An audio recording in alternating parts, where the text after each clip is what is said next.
I might give this a few seconds to see if my internet's stable today. I'm not seeing any drop frames.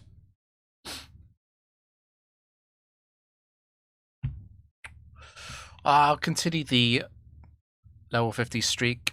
I'm not feeling terribly good today, but it's always gonna be like Friday afternoons when I play Factory. I'll never be completely awake for this. This is probably one of the better Factories Fridays I can have. We'll be going a bit slower.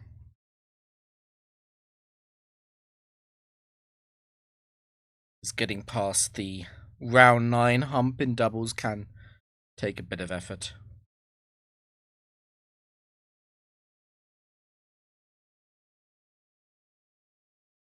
The streak has so many more swaps than my PB. But I did really struggle on 2 streams ago. I do remember that, actually. What is waiting for me? Okay, I've got a stable stream. Surely it won't. Surely it won't destabilize as soon as I go in.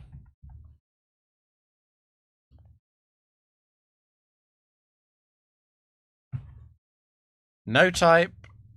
No phrase. El Clasico.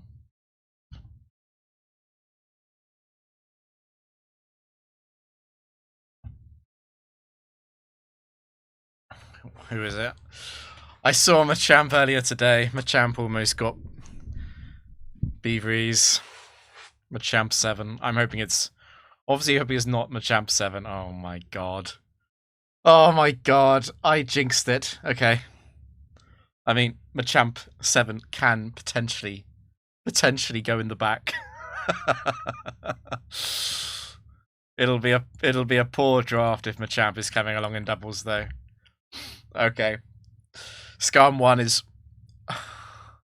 It's probably already better than Machamp 7 for back 1 options. It's not a great switch in doubles, though. The primary types you're switching into in doubles are probably fire and electric, if anything.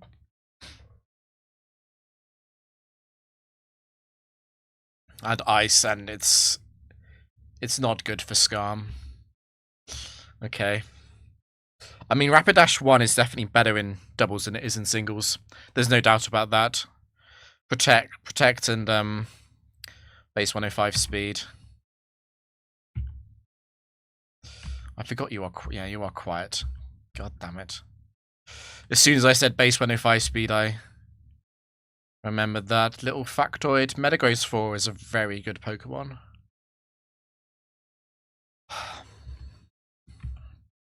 I already know I'm taking something that's not great. That is inevitable. Okay.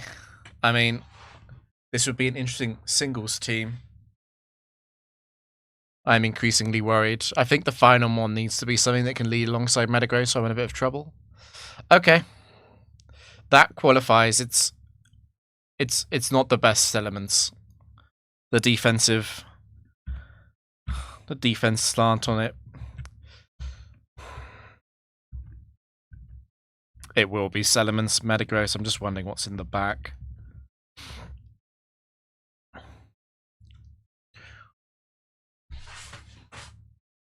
It probably has to be Rapidash for the Protect switch in on the pivot. What sucks about Rapidash is the slight weakness to... or slight vulnerability, rather, to Earthquake. Obviously, Metagross can take Earthquakes just fine. I'm just a bit worried about the predictability of that. There's quite a lot of rock types I might struggle to knock down fast enough. Like, I'm just imagining if Aero comes out.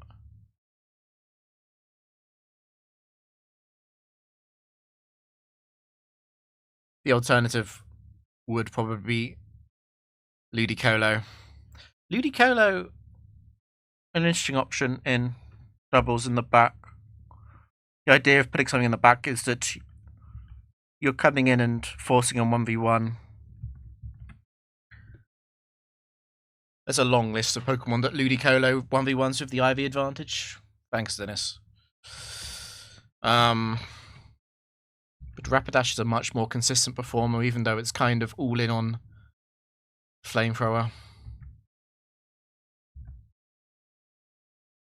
I don't know, it just... Being slow scares me in doubles.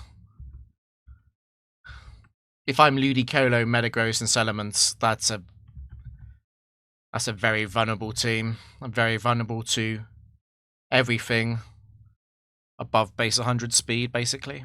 Well, not base 100, it would be base 115, but that's not rare. And there's quite a lot of base 100s with investment. I would at least be safe from enemy Salamence and Metagross. That's a point in my favor. I'm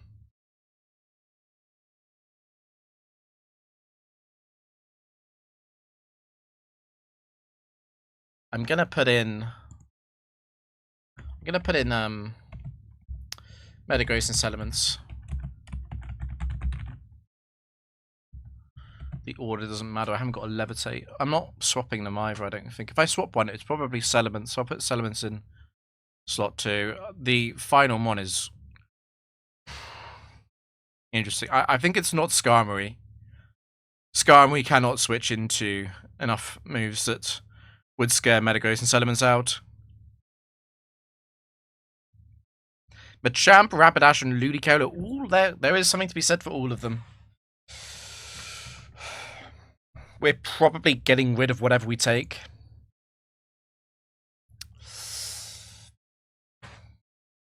I might want to just think about the normally I would think about the type and the phrase, but it's not much information here. I guess the fact that it's not high risk probably does make me lean towards Rapidash a bit more. Machamp is also a bit better. Thanks, Cassib.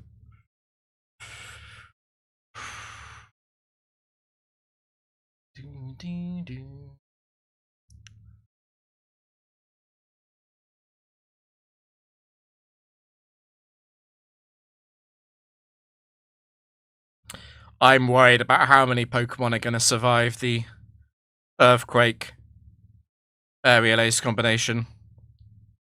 It's going to be quite common. It's going to be a continuing issue on the whole round. I'm actually wondering if I put Metagross in the back. It feels very wrong, though. I'd be doing that purely to try and make sure I find a better lead.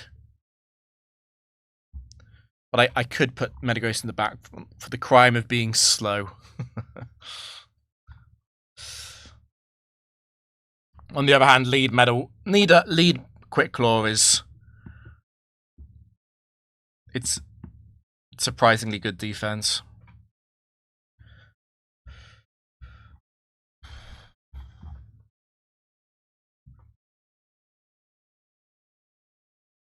I think it's going to be Ludicolo.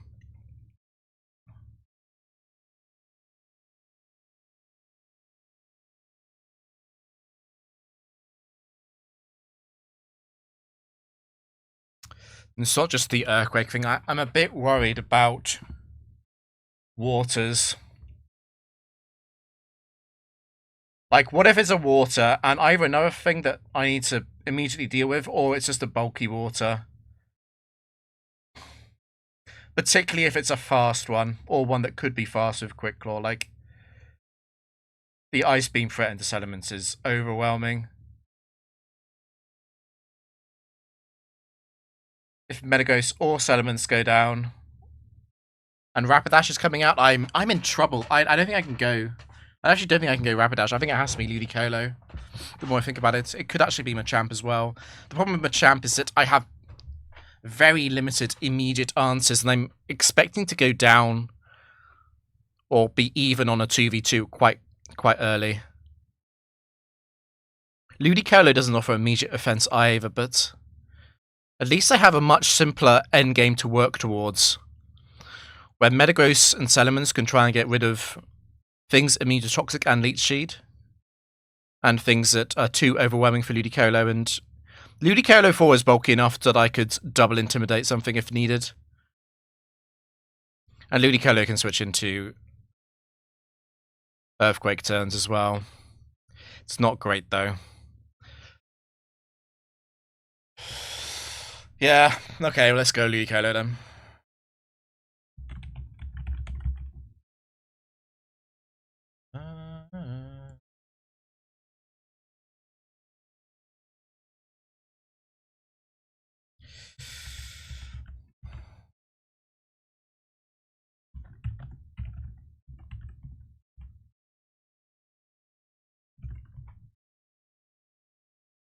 I think Salamence is the more likely switch out. I'm probably keeping Metagross Salamence.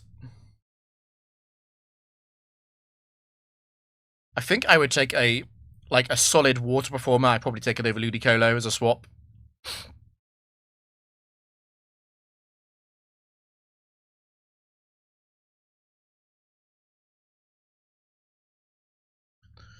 Yeah.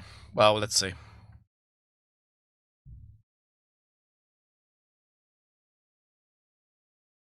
I will tackle you down. Eric. If it was Battle Tower, Eric would be only set for this factory. Got a little bit of information here. Hariyama is slightly biased towards being high risk. And there are quite a few Lapras sets with high risk. I'm just saying this, so I hope that it reduces the chance that it's Lapras 7 and 8. I'm not able to deal with those quickly here. Hariyama has blinded Lapras. It has. Unfortunately, this is probably a bulky ice, a bulky water that I'm probably having to get out of. I could Meteor Mash Aerial Ace into Lapras. It would deal with the ones that don't run bulk. The issue is the Epitomus Lapras 4 does run bulk. And Lapras 2 will be faster than Metagross. So it's probably always going to be Salamence coming out. Think about it's a little bit tricky as well because decent chance I get faked out. Pretty decent chance.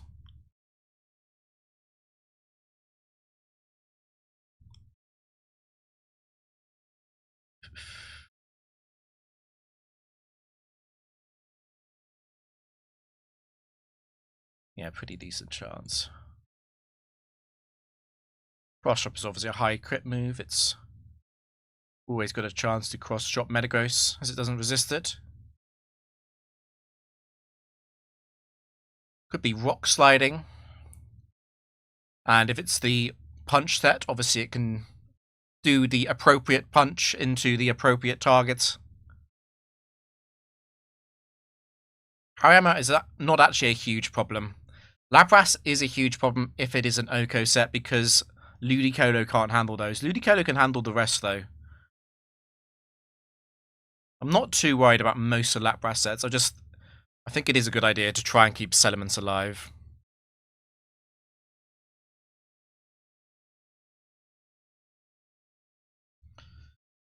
Gosh, it could be. I could maybe keep Salamence in. There's only 2 Ice Beamers. Out of 8. I'd live a Blizzard.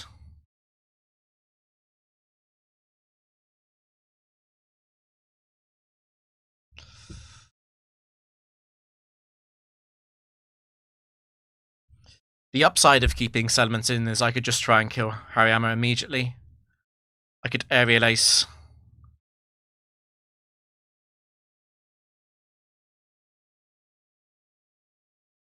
But I think I prefer Psychic on Hariyama and switch. Just need to think about if it is Ice Beam Lapras, what is turn 2 most likely to be? Particularly if it is Lapras.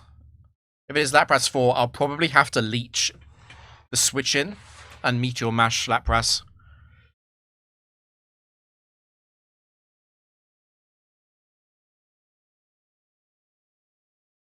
It might even be Earthquake or Psychic into Lapras.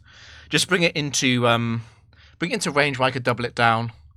It probably depend on what the Lapras set is, most likely.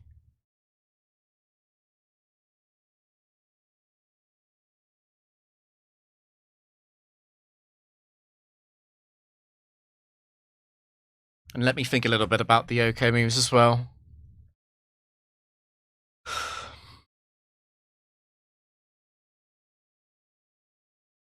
If it's an OK Lapras, I would want to target it this turn with Metagross, there's no doubt about that.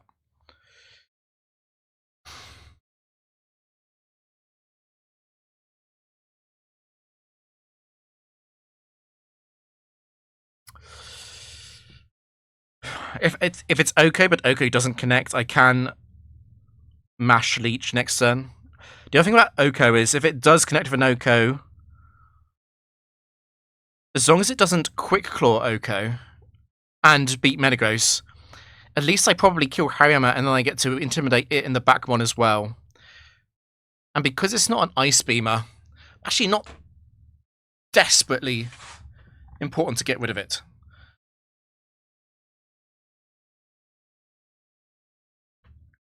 So it would have to be a Quick Claw and activating a tie. I mean, that is very unlikely. And it is actually another reason to Psychic Hariyama.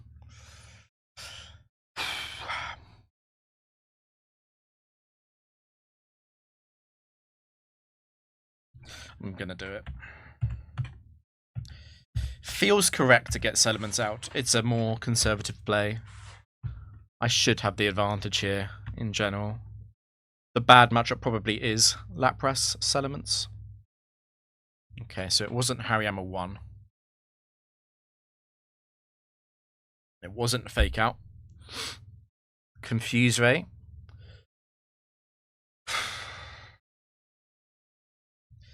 It's a bit more likely to be Lapras 1, because Lapras 3 would want to Dragon Dance. More likely Lapras 1. Altaria is the final one.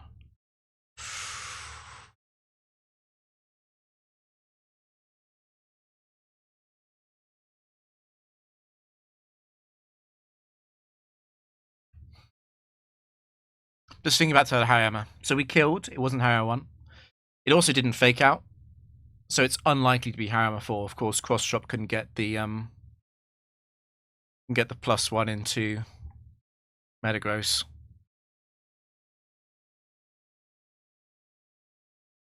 The main problem here is the fact that Metagross is confused. I'm wondering how valuable it is to get the Intimidate off into Altaria. If it is Lapras 3, it is also valuable to Intimidate that. However, it's very likely to be Lapras 1. Lapras 1 is not a problem.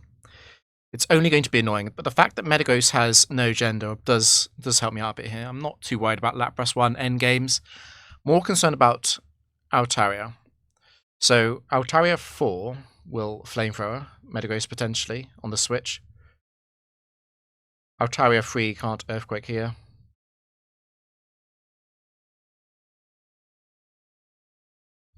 Altaria 2 is a bit of an interesting one as well, with the Perish potential.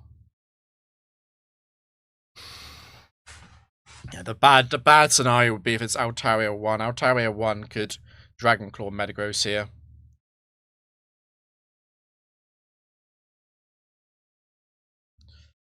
But even if it is Altaria 1, I still get the Intimidate off, which helps the Ludicolo matchup into it. I think what I'm going to do is Leech Lapras. Just to make sure Lapras 1 isn't a problem in the endgame. Can't be Lapras 1 and Altaria 2 as well. That's another consideration. I don't really care about Altaria 2 though. I think I'm going to win if it is that. Let me double check the Pursuit AI as well. I'm curious about the... I know that it checks a type. Does it check that I'm neutral?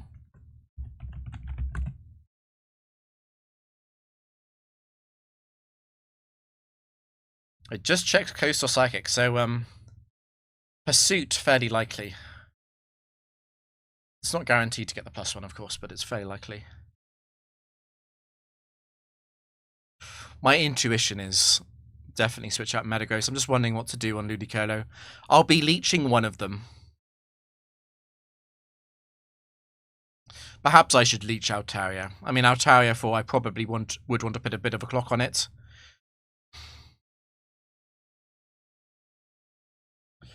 Yeah, let's do that. Bum, bum, bum.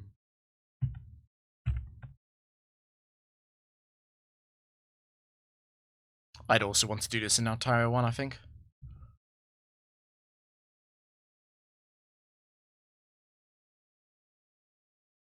Miss. It's Altaria free. Ooh, and it's Lapras free as well. Okay.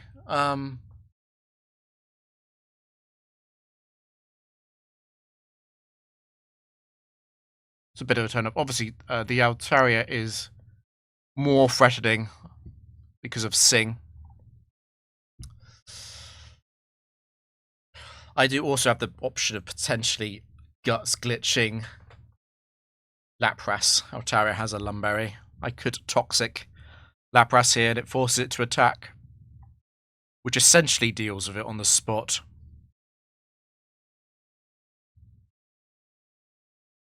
Now, Sediments probably should be Dragon Dancing itself. I'm worried about specifically another Dragon Dance from Altaria, and then Lapras confusing Sediments. I'm then vulnerable to the next turn being confused again, although I do kill Altaria at +1 with 2 Aerial Aces. I think it's better if I have double chance to crit it. It could also be Sing, Confuse Ray.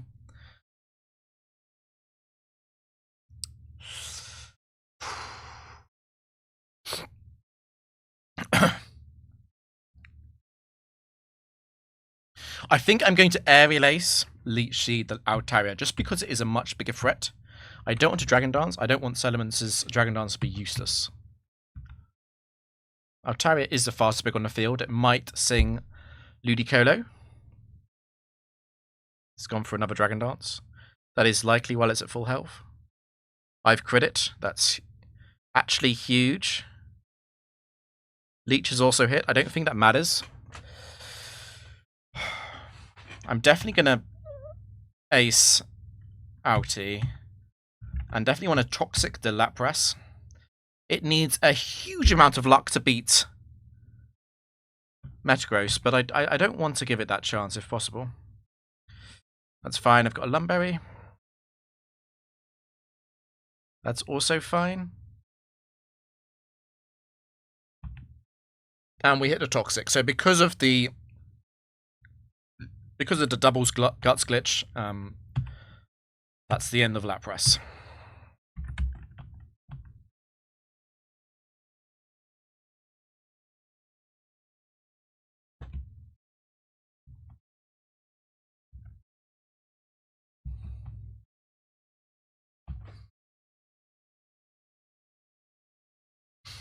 So before I go off, let's just quickly take stock. Lapras 3 is high risk, slow, and prep. Now Altaria 3 is slow and prep.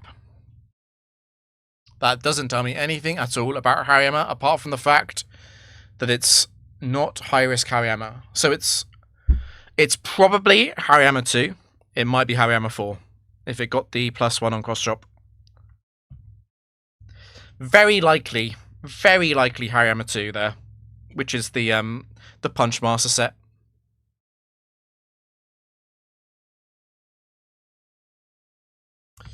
I'm sorry, I think it's too late for this. It's one of those things that's been misnamed. No type. High risk. I'm not taking Hariyama over Ludicolo. Lapras could have been taken over Ludicolo, however, Lapras 3 isn't it. And Altaria 3 isn't it either. I really don't think I can swap.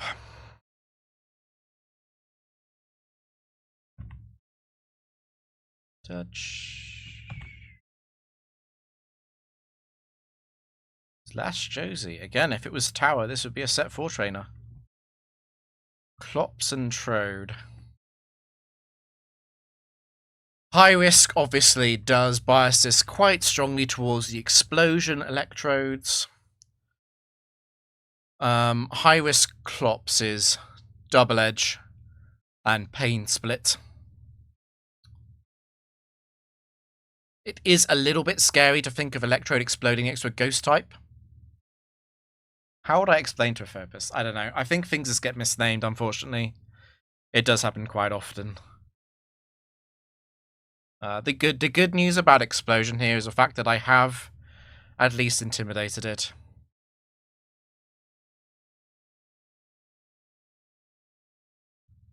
Bodies up as we go.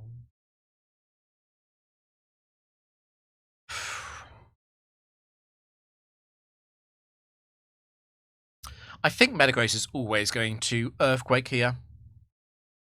Don't think there's much doubt about that. I could miss Electrode 2. But I think I'd be fine with that because it would mean that it's Electrode 2. I could also fail to kill Electrode 1, but I think that's also fine. Electrode 1 is going to protect anyway.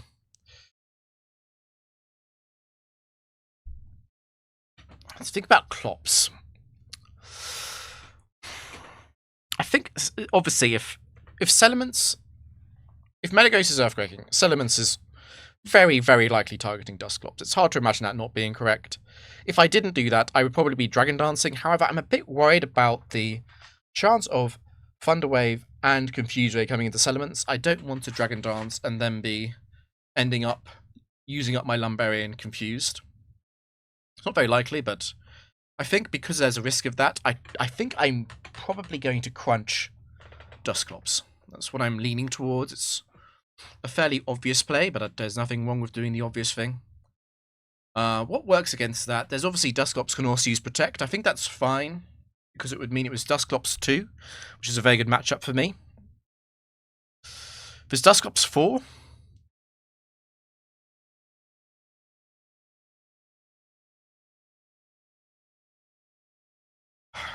yeah. I think my long-term prospects against Dusclops 4 are very strong, whether or not I target it with Settlements. And then, so Clops 1 is also quite likely.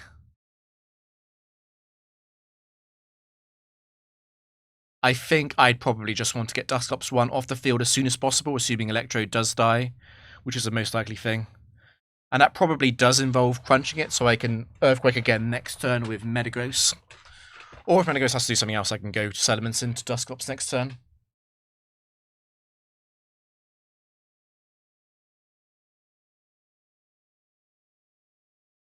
And I don't think I care about Dusclops 3.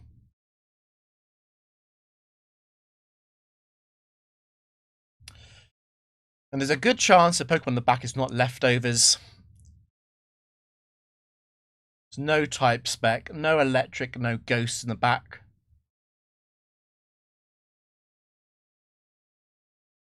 Don't think that really sways me in any way.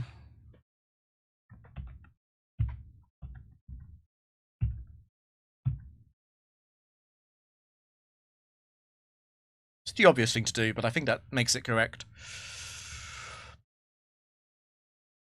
If Electrode does explode, obviously it dies. Nothing else should die, unless it crits. If Electrode does explode, I think I do probably want to crunch Dusclops and Earthquake. The last Pokemon could be a flying type. I should be very far ahead. Like, the disaster would be Explosion and Wisp into Metagross. But then I would want to be in a situation where I could try and force a 3 versus 1. It also keeps Intimidate open as an option. I think I like this the most. Okay, T-Wave.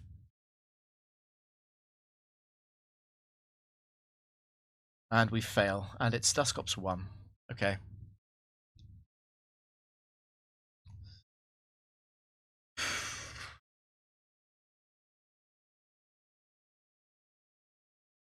It's a pretty bad turn 1 compared to what could have happened, I guess. I don't think this changes. I'm now going to be slightly more prepared for the scenario where Metagross faints without using Earthquake. I have intimidated Electrode, at least. Electrode is not as good into Ludicolo as you may expect. It can't kill it with Explosion.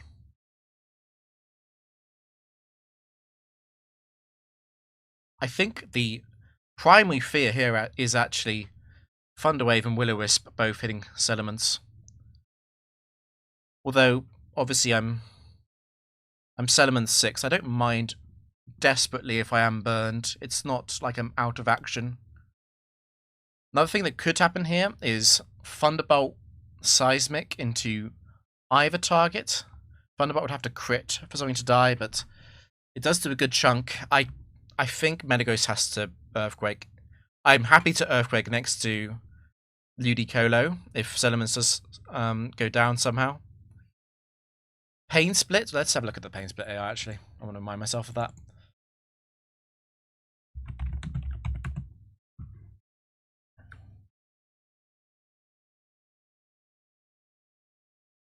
So it's quite likely the Pain Split. It's a score +1.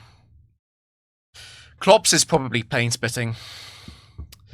And that might change what I do on Settlements. That might make Dragon Dance better.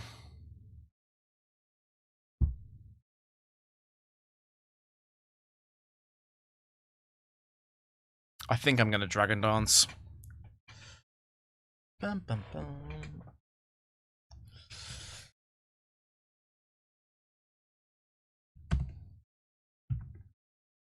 Just going to bring this up because I don't think it will matter how much damage I do, but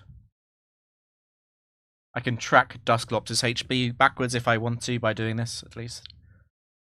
I think Dragon Dance. Take less damage from Pain Split.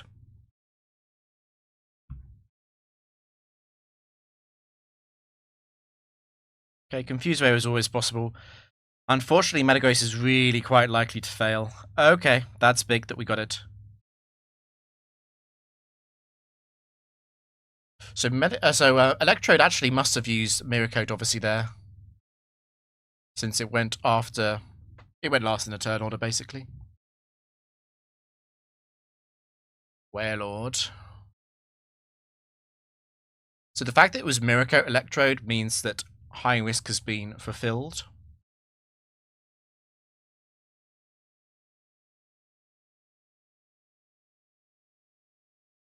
I'm thinking Electrode 4 and Dusclops 1 also activate Slow and Steady.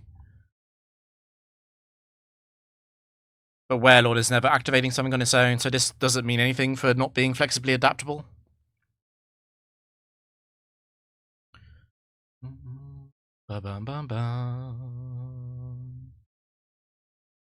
I'm leaning pretty heavily towards Psychic on Warlord.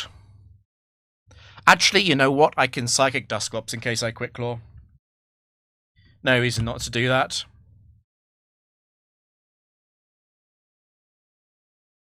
And after Dragon Dance, I definitely want to Aerial Ace. To Aerial Ace Dusclops. So it becomes a 3 versus 1 situation. Worst case scenario here is Quick Claw.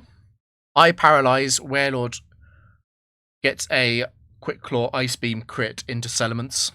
That would be bad. Can't do anything about that, really.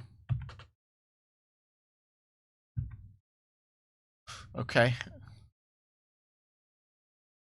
That's fine. Because I have boosted, I will kill this. Technically, probably better to... How do I feel about that? The aerial range might be a bit close, assuming Metagross fails. Let's definitely go Headbutt first, though. I think it increases my odds overall. There's the curse. If Metagross isn't paralyzed, we win. Okay, good.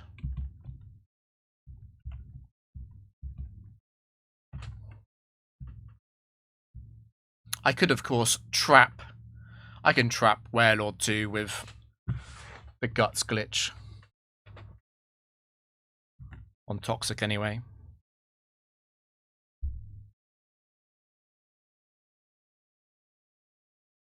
Third match. No type. High risk again.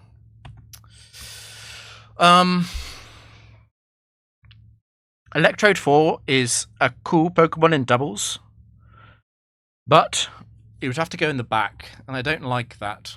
It loses one of its primary options.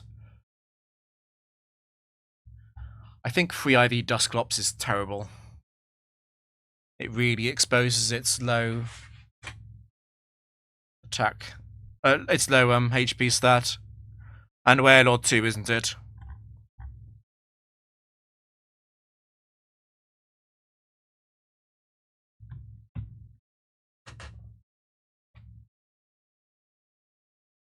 Is this Gretel?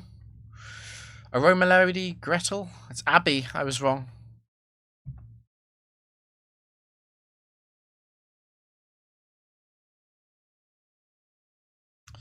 High risk Machamp does mean it's probably Machamp 8.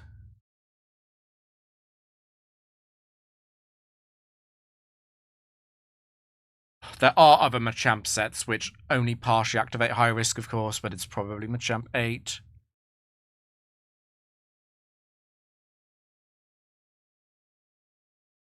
It's good news that Sceptile is up front, though. Means that there's no grass type in the back. Well, there could be Breloom in the back, but apart from that, there's no grass type, which is good news for leech shielding the final one. Obviously, I think I'm quite likely to want to Aerial Ace the Sceptile.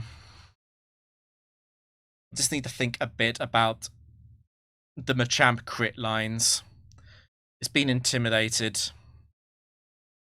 so I'm not too worried about its direct damage. I'm not worried about Ice Punch as well, unless that crits.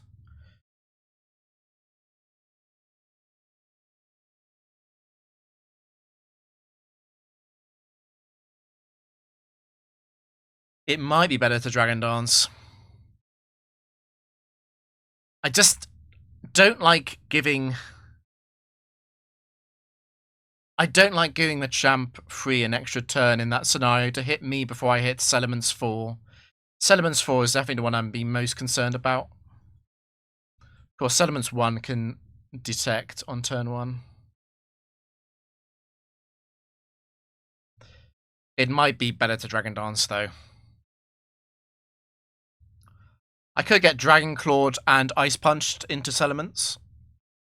That would kind of suck. But I really want to use Psychic into Machamp.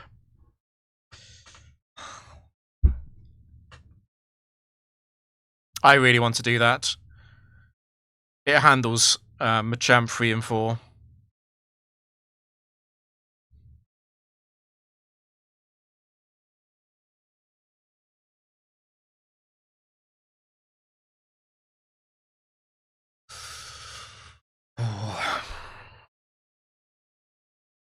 But I did say at the start of the match, it's most likely to be Machamp 8. Machamp 8 is a dangerous Pokemon to leave on the field.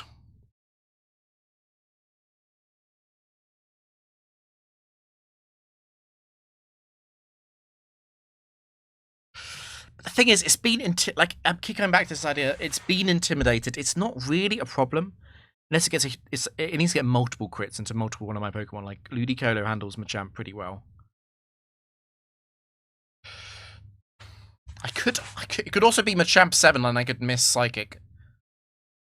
I don't know.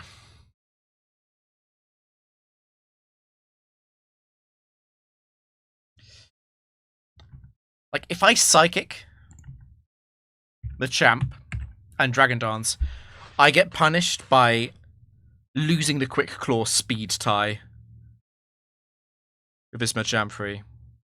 It is possible for other Machamp sets to go after Salamence, of course. It's just quite unlikely, and most of them will have to crit. I think all of them will have to crit.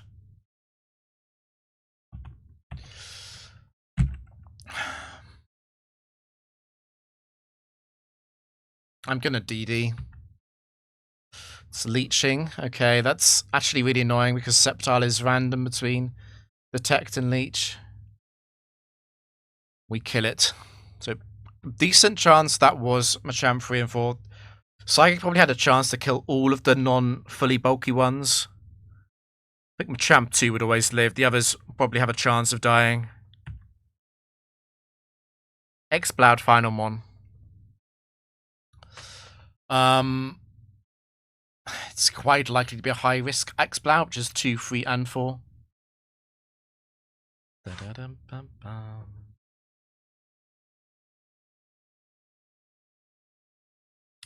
I'm just very aware of Exploud 3 because it's faster than Metagross. I think I'm going to leave Sceptile there.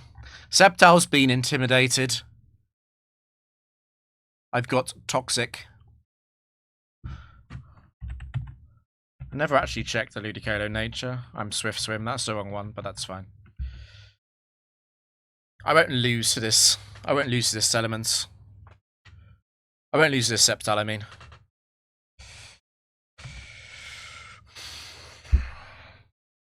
I think let's get rid of Exploud. No reason to not Earthquake. And let's Headbutt in case it's Exploud free. Gives a chance for it to fail its attack. There's the Leech, but that's not Exploud free. Okay.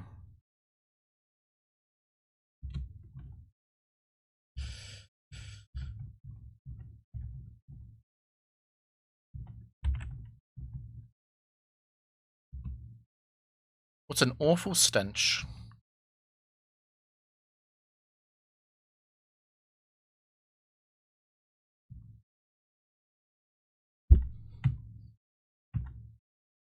Normal. Slow and steady.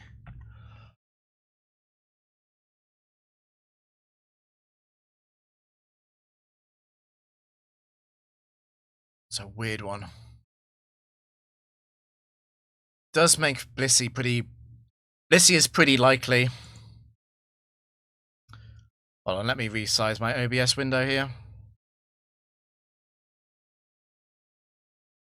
Time to crunch. Yeah, slow and steady with normal is a bit of a weird one.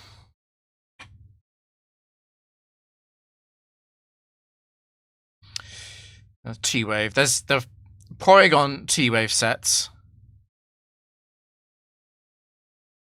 I think perhaps more likely than it being like Blissey or something could just be a Pokemon that activates slow and steady on its own, like Xatu 2 or Lapras 1, Gengar 1.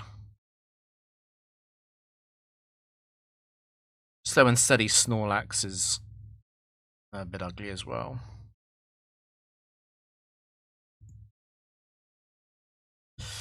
Yeah.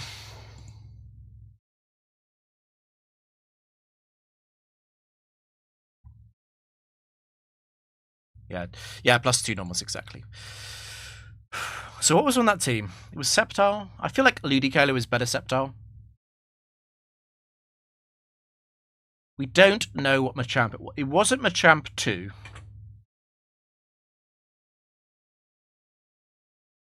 It was a high risk.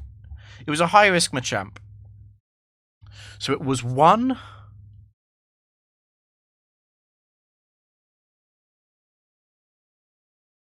It could have been 7. It could have been 8. Which one is it?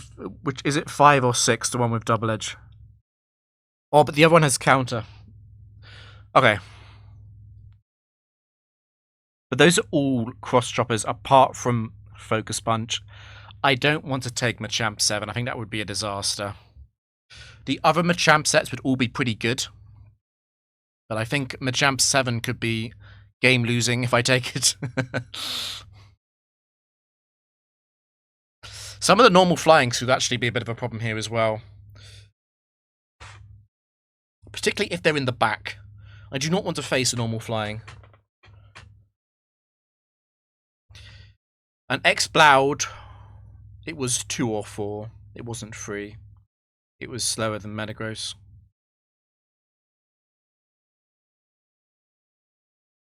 I'm not taking Exploud.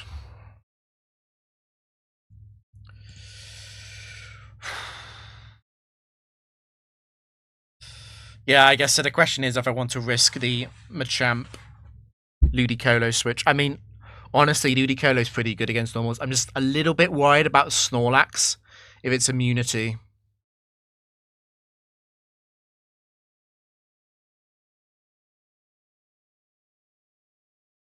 Yeah, there is also Slaking.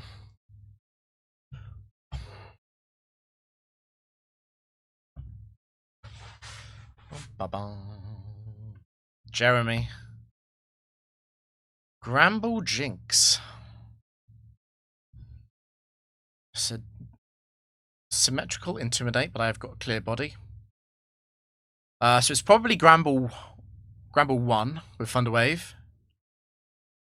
And then we don't know much about Jinx. Likely Jinx 1, I guess. Likely Jinx 1 or 3.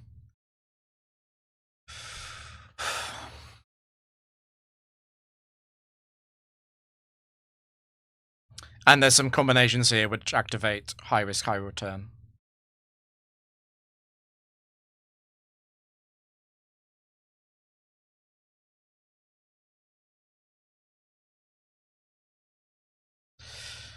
Just thinking, we know that there's a normal in the back as well. That's another consideration. My intuition here.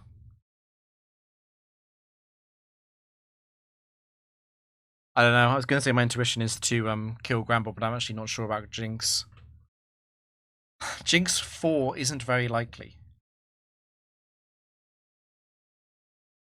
Sediments has been intimidated. I wonder if I should switch and Earthquake. Earthquake can take out Jinx 1 and 4.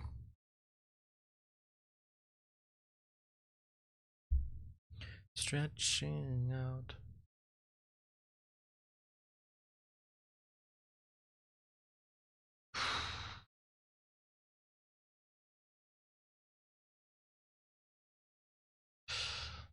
Perhaps best would be Crunch Earthquake.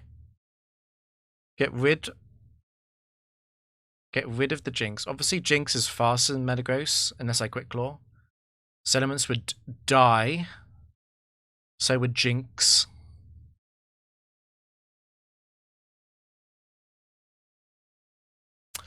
What sucks about this is that it's decently likely that Sediments dies and Granbull Thunderwaves Ludicolo.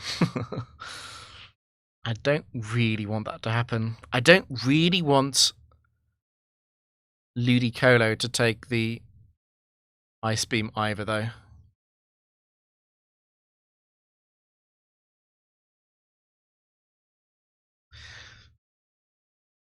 I also maybe should be more aware of the risk of Jinx 3. Jinx 3 being a massive pain. Attraction not an option. Lovely Kiss is.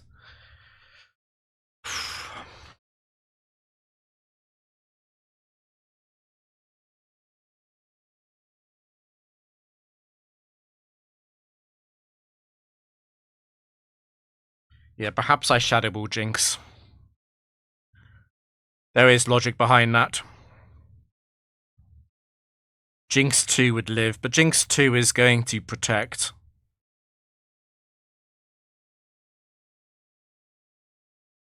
I would then leave Jinx 2 alone.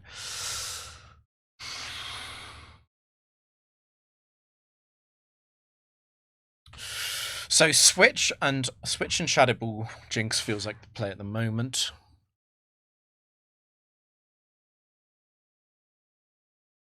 T-Way from Gramble is annoying, but I'm probably okay. I am obviously going to get the Shadow Ball off first. Gramble 1, Jinx 2 would be a bit of an annoying combination. It's not Gramble 3 and Jinx 3, which is good. That would scare me a bit.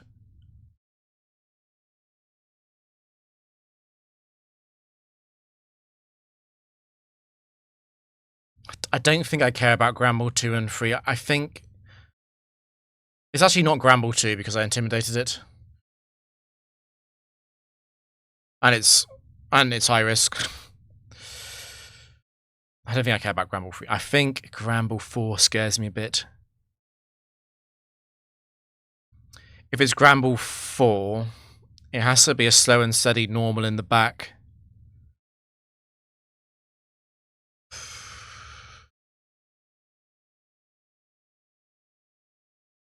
So Gramble 4 would be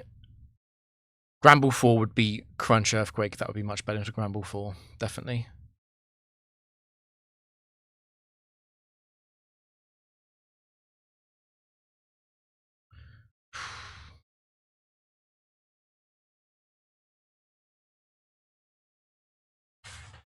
Maybe it's better to think of this in terms of loss scenarios. So I can be lost if Jinx gets off too many lovely kisses. I can be lost to that quite easily.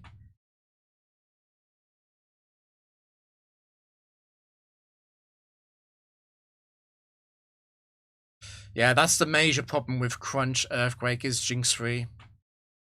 On the other hand, Ramble 4 is also quite a big pain.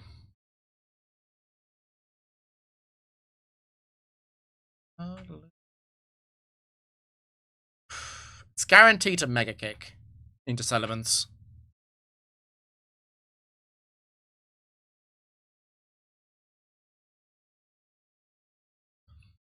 And that might become Ludicolo. It is intimidated though. It's basically lost its band, which means it will do a bit over half to Ludicolo.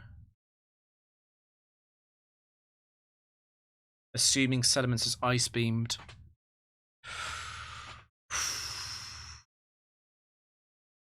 I'm quite liking Earthquake Crunch, because it doesn't allow Gramble to survive the turn. I won't kill my own Ludicolo if I Earthquake it. I deal with the deadliest Jinx sets, which are 1 and 4. I think trading Salamence for Jinx is a fine trade. Final is a normal. I'd be a bit scared of Snorlax, basically.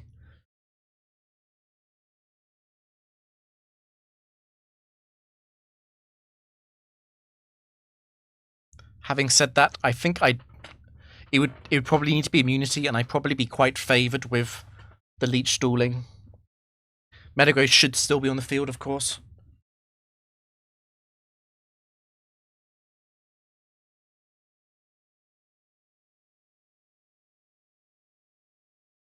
I think I'm going to Earthquake Crunch, because if it is Jinx free, it has to hit Lovely Kiss, it has to not target Salamence. Into the lump. I'm just thinking about Jinx free Lovely Kissing Metagross. But if it is Jinx free and it does Lovely Kiss Metagross, Salamence survives the turn.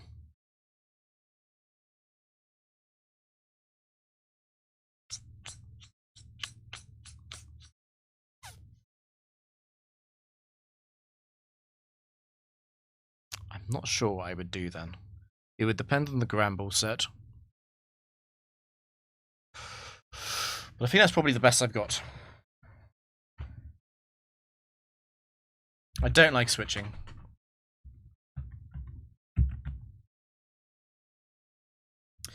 It's Jinx 2.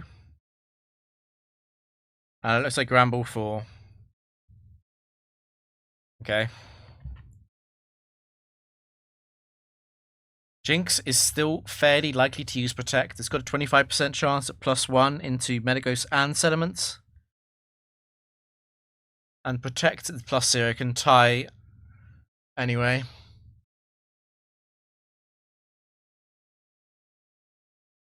So this is a slow and steady slacking. It's quite likely.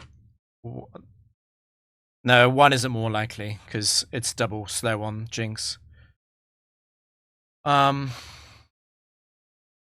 Endurance. No, it can be any slacking apart from 3.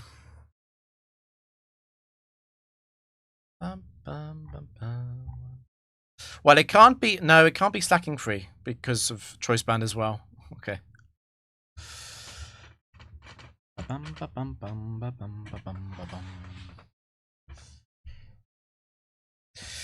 I mean, do I want to Dragon Dance is what I'm wondering.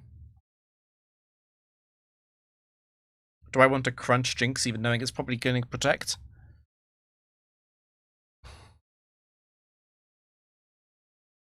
Slacking is very unlikely to be a problem. The worst one for me, weirdly, probably would be Slacking 4. I'm thinking about if I want to recycle Intimidate or not into Slacking 2. I don't think I care that much. It's difficult to imagine Slacking 2 doing enough fast enough. The biggest risk probably is Slacking 4, getting the Ice Beam high roll into Salamence.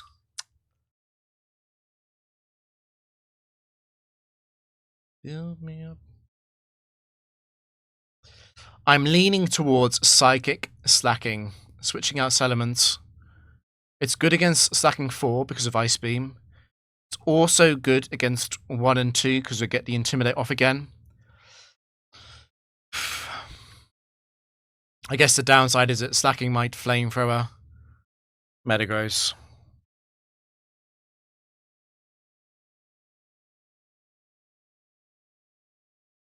But what I really don't want to have happen. What I really don't want to have happen is Ice Beam and Perish Song. That would be a disaster. There's no doubt about that. That would be a disaster. I would definitely want to not enter that scenario with Protect Jinx. I think that on its own has convinced me.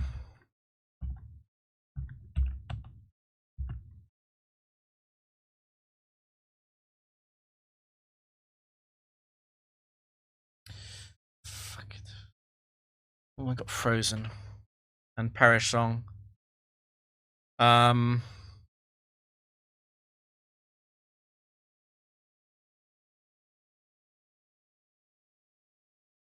So I think I probably want to bring Metagross into the Ice Beam next turn.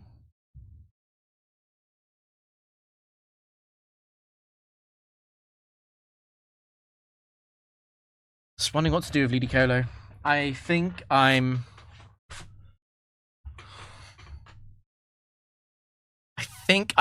gonna attempt Leech. Just maximum defense.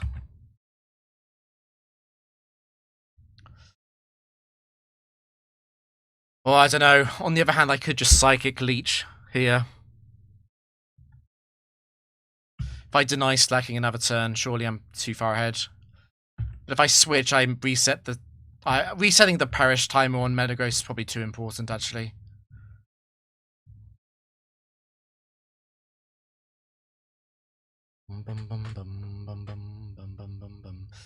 Okay, that Celemon's not able to switch, obviously.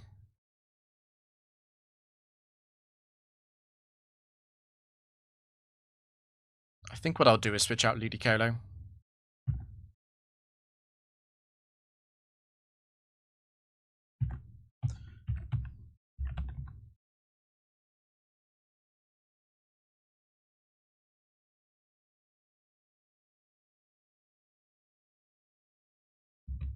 Okay, it's very over.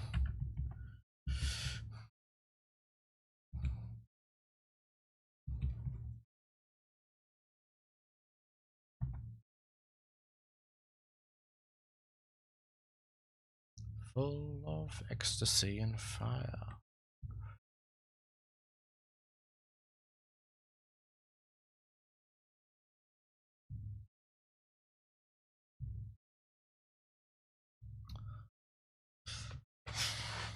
I don't like Gramble. I like it even less at 3 IVs. Jinx 2, isn't it? Slacking 4, isn't it? Gramble 4 is a much more offensive presence than Ludicolo, at least. I don't know. I'm kind of biased by the fact that this team's been working so well.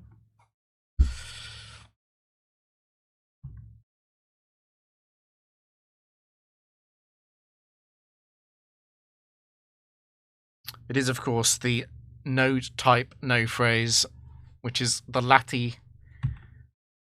Okay.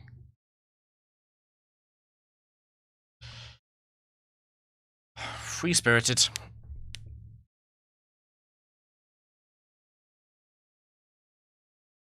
Most likely Vileplume 2 or 4. Since 1 and 3 almost activate Endurance and Slow. It can't be Typhlosion 3, that's high risk. And it's probably not... It's probably not Typhlosion 4, it's a bit less likely, I guess. High risk one in the back, what are the chances of that? It's decent, I guess.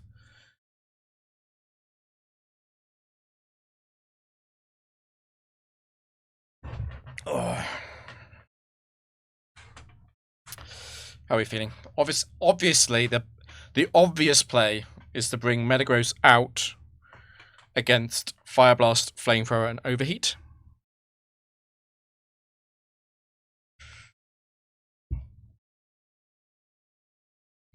No fire, no. Well, there could be another grass poison, lol, but unlikely. In the back, it's likely to be another type. If I'm switching out Metagross, need to be prepared for Vileplume to be very annoying.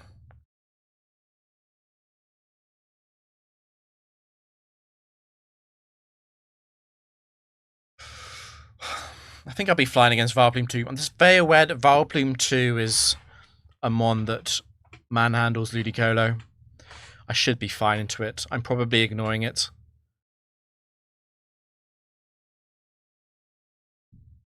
Actually, it's not Typhlosion either. Typhlosion 4 either because of the Intimidate White Herb interaction. That makes me want to stay in with Metagross slightly more because Flamethrower probably doesn't do enough. The risk of Typhlosion 1 is a bit high though. It can't be Typhlosion 1, Vileplume 4. That's a weather spec.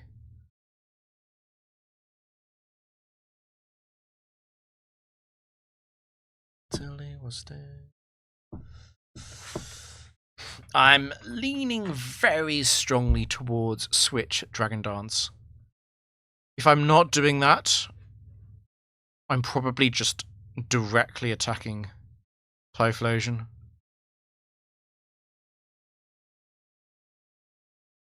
The upside of Dragon Dance is that I could just murder Vileplume next turn if it's 1, 3, or 4.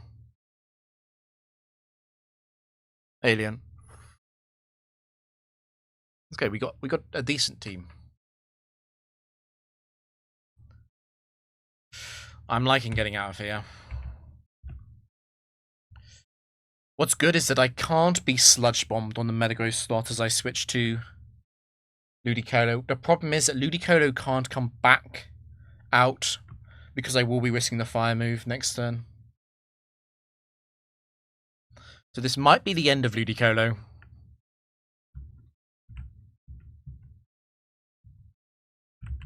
Which is another reason to Dragon Dance, really. Yeah, it's Typhlosion 1.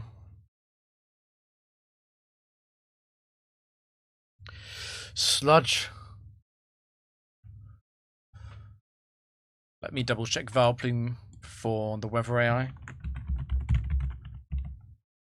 Well, it can't be Vileplume 4 because it's Typhlosion 1. I just said that. I'm too tired. It's unlikely to be Free. Free wants to use Stun Spore very badly on Vileplume. It's probably Vileplume 1 and Typhlosion 1. Tricky. Tricky because I want to deal with both of them. Typhlosion is the bigger risk. What's tricky about Typhlosion here is that if I give it Blaze and it Fire Blasts Ludicolo, Ludicolo dies. So I think I'm probably going to headbutt it so I don't give it Blaze. What is Ludicolo going to do in the meantime?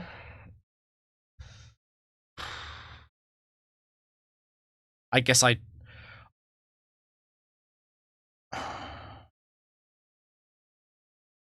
Do I Rain Dance or do I Leech Seed? It can't be a fire type in the back. I think I'm just going to... I mean, double team. I think I'm just going to double team to give myself a chance to survive the sludge bomb.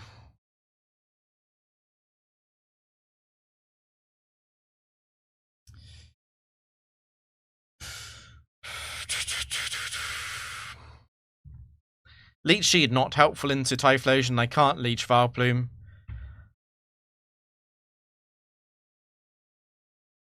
If I know for a fact Vileplume isn't going for Ludicolo, I could go for Rain Dance. But I don't know that. It's intimidated, so it's not guaranteed to go after Ludicolo with Sludge Bomb.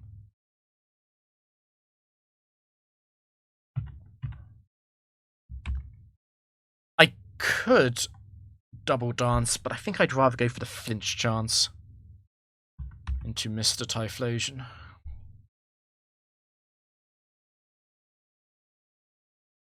The alternative is killing Vileplume, but I think Typhlosion needs to die before Metagross comes back out. Okay, you've gone for Salamence, and I've used up my Lumberry. Where's Vileplume going? Also into Salamence, and I've been crit. Oh no, I think I've just lost. I think I've just lost because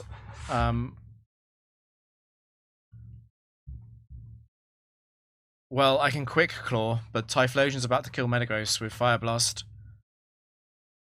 Oh, they both went for Salamence and they crit.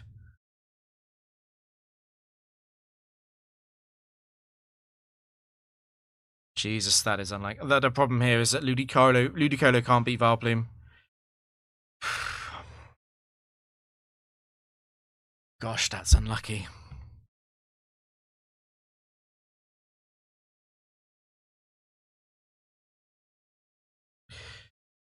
I guess if every Sludge Bomb misses Ludicolo from Vileplume, I can beat it in an Ultra Stall War.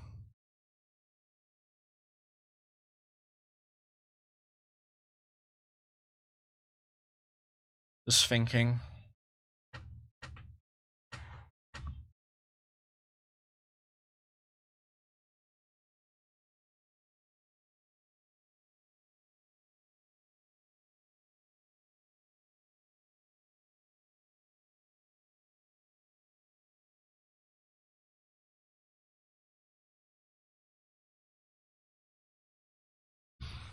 Oh.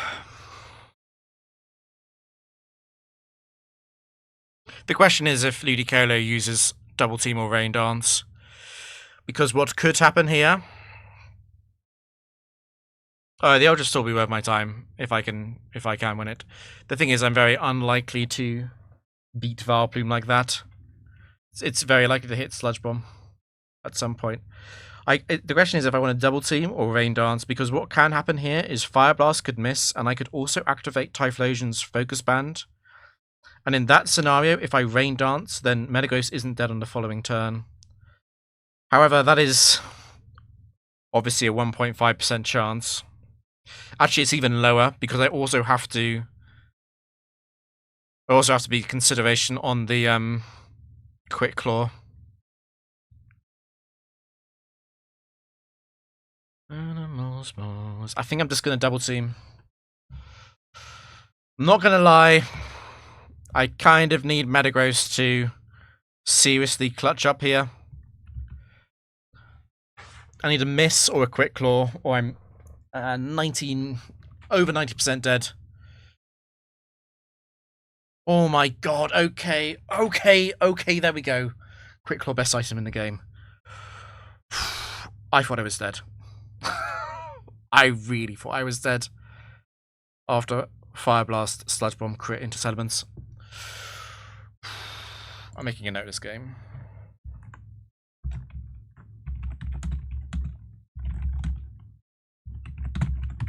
Jesus. That is the most clutch Quick Claw I've ever got. We're not actually out of this yet, because if the final Pokemon beats Metagross, I still have the problem where Ludicolo can't touch Vileplume. Xatu.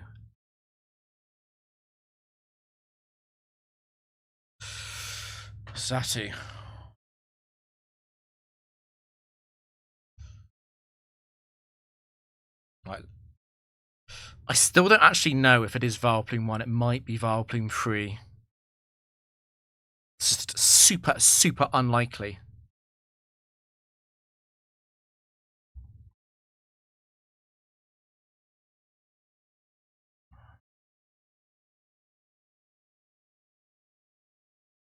I don't think I know much about this. Obviously, it's not Xatu 2.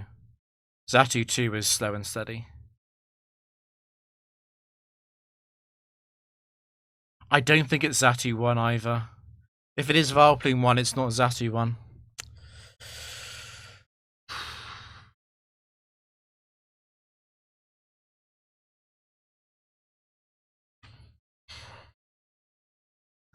I'm pretty sure I just Shadow Ball Zatu.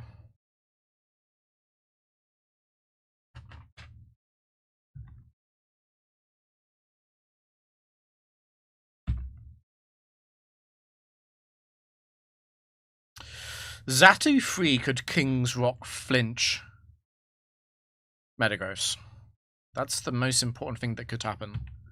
And if that did happen, I would want to Leech Seed it, probably.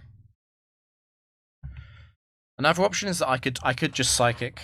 I could just Psychic Vileplume. I don't like it very much because Psychic isn't a guaranteed kill on Vileplume 1. Vileplume 1 was max HP. Much better to get the Shadow Ball kill on Zatu, I think, because Vileplume can't be Metagross. It might actually be Zatu 3. Okay.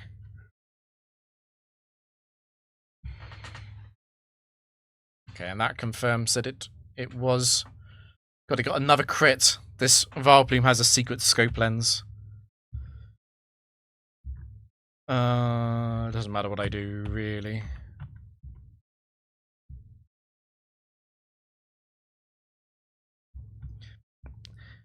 Even if Metagross does somehow die here, Vileplume will die to the confusion damage later. Okay, on one hand, I'm lucky to survive. On the other hand, I was really unlucky to be put in that situation. Yeah.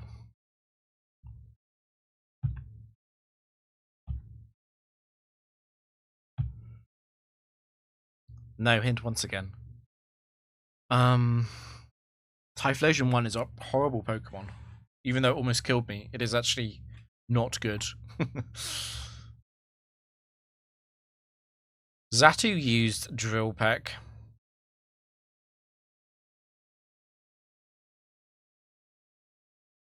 We're not taking Zatu.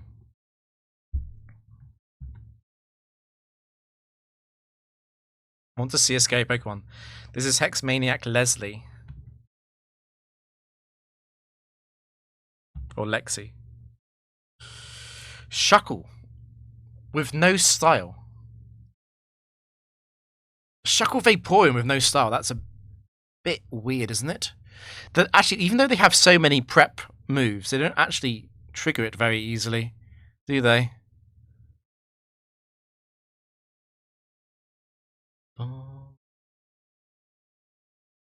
No, actually, this is not that surprising. It's good news that there's no water in the back. Celemons is probably going to have to switch. I'm wondering what I do with Metagross, because I kind of want to use Earthquake. I kind of want to use Earthquake before a potential Acid Armor.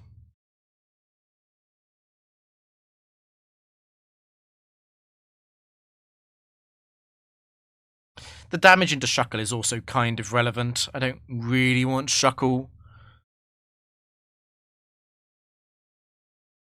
I want Shuckle on the back foot, basically. I don't really want it setting up. Or maybe I do. I mean, I basically don't want Shuckle to use Toxic.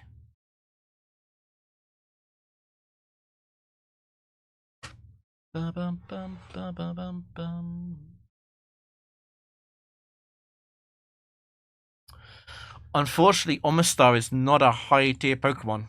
You would think it would be, given it has good base stats and real special attack and an interesting defensive option on the high defense, but for whatever reason, Omastar is not a high tier Pokemon in the factory.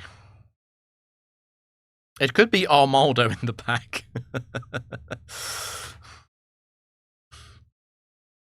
think the major question here is if I can Psychic, Earthquake, or Shadow Ball, and I'd be targeting Vaporeon with all of them. My feeling is Earthquake.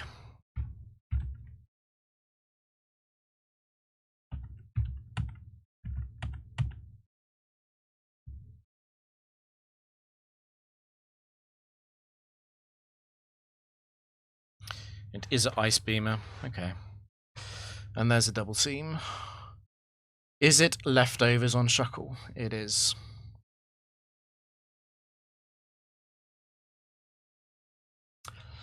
I would be annoyed by a tract from Shuckle 3 into Ludicolo.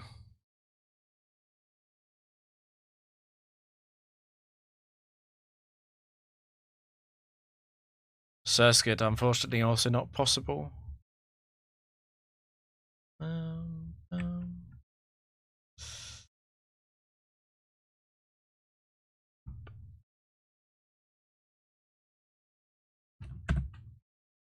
It did 50, so it's probably 2 or 3.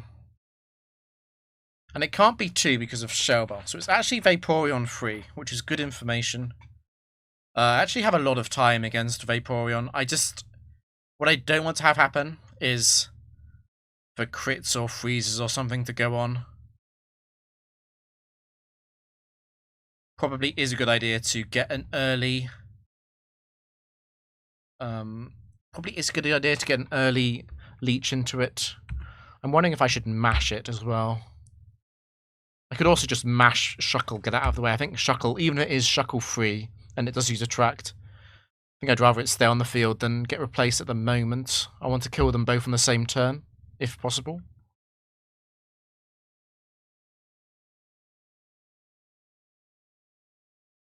Attack boost, attack boost, attack boost. Nice. No freeze. Okay. That's a bit annoying. God, how close do I think that is on Vaporeon? I feel like it's probably not dead this turn. So what I could do is, if I do want to kill them both on the same turn, is I could I don't know. It's difficult to kill Shuckle actually.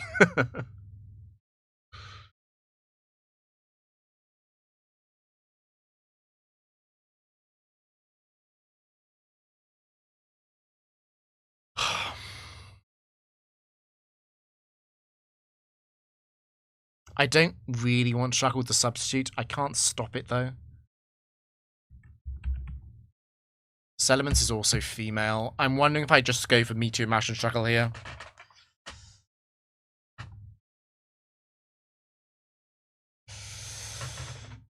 Vaporeon's not really do anything here.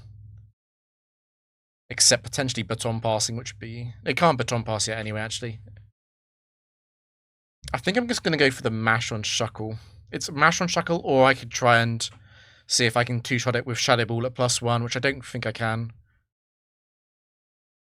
I almost hope I miss. And if I un-4, hopefully I lose the Speed Tire of Metagross, and I Leech Seed whatever comes in.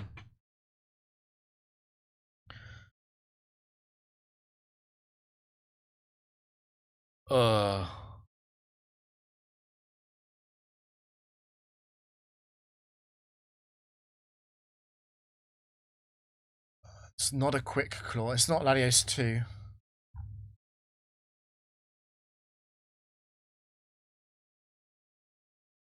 Hold on, I need to think about this for a second. It can't activate Prep because of Shuckle and Vaporeon. It can't be Prep. So it's not 5 or 7.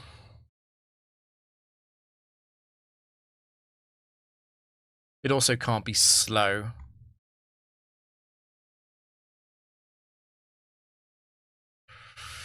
So it's not 5, 6, 7.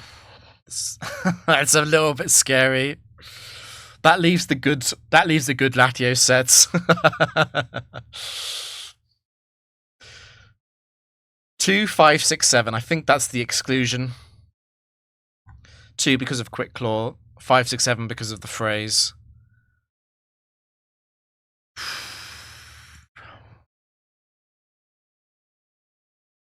How about we just don't miss?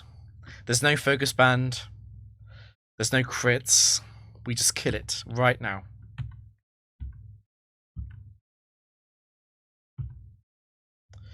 Declaw. Declaw. Oh, okay.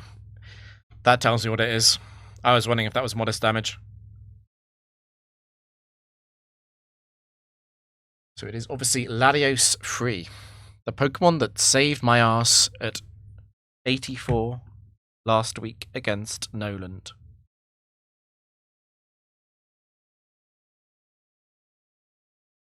You're more scary than my Pokemon.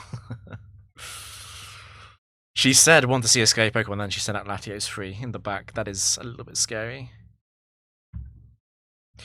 Give me a type hint that makes it easy to decide if I take Latios or not. Battle's Flow. Gosh. So Battle's Flow is the weather. If Battle's Flow means anything to me, it means fire, electric, water, and grass.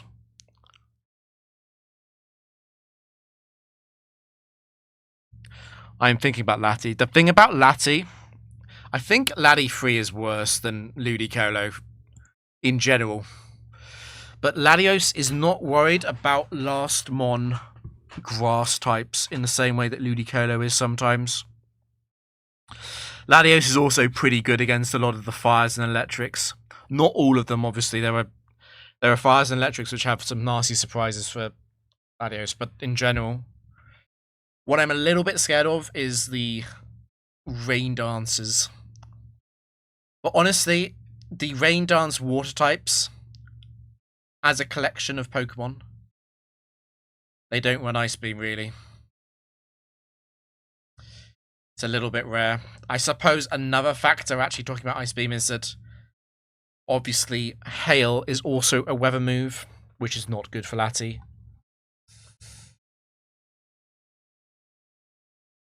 What scares me slightly is essentially Fire type gets sent out on turn 1.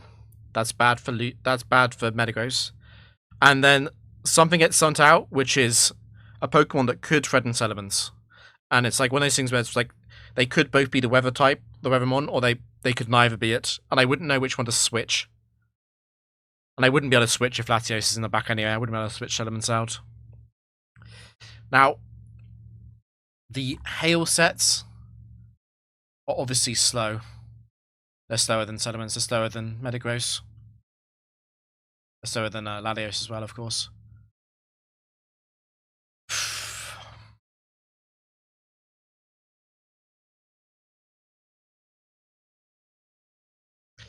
Ludicolo is really good into the...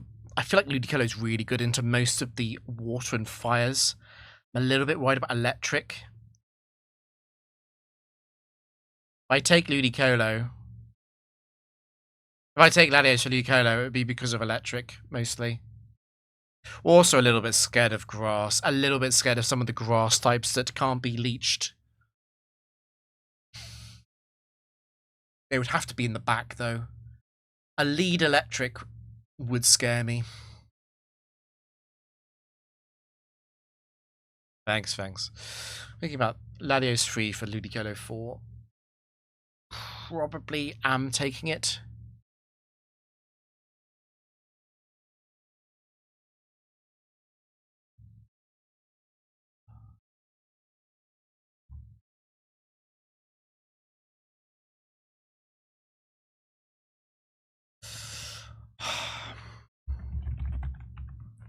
I think because it's what Battle's Flow.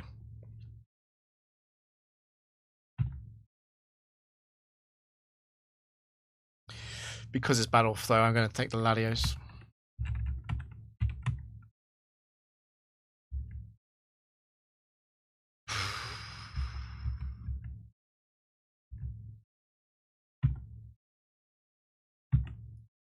I might regret this.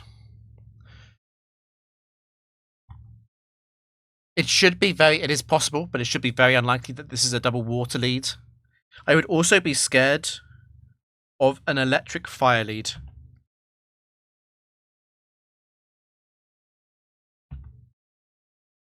Okay.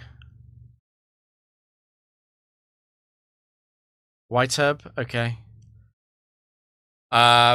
Basically confirmed Houndoom 4. There's a tiny chance, I guess, it's Houndoom 3. Incredibly likely it's Glalie 1 as well. Oh, this is an ugly turn 1. This is exactly what I was afraid of, where it's Overheat and Ice Beam are the expected attacks.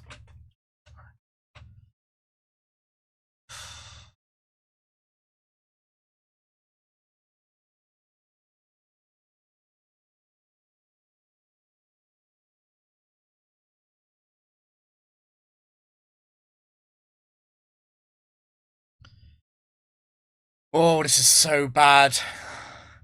I would be completely safe. Would be completely safe here if it wasn't both of them. If it was just Glalie, I could kill it with a double target. If it was just Houndoom, I could switch out Metagross. But the fact that I can't keep Metagross in to hit Glalie is really bad.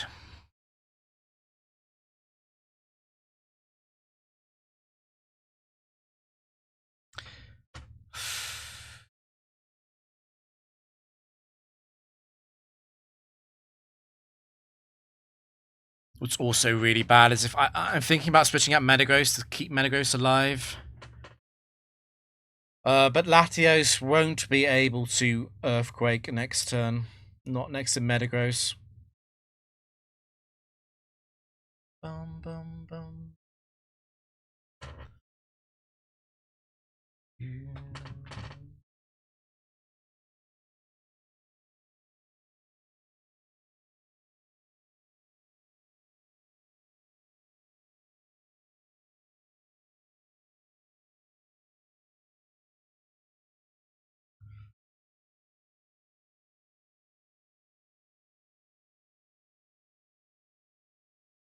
I'm wondering I have to get a Quick Claw.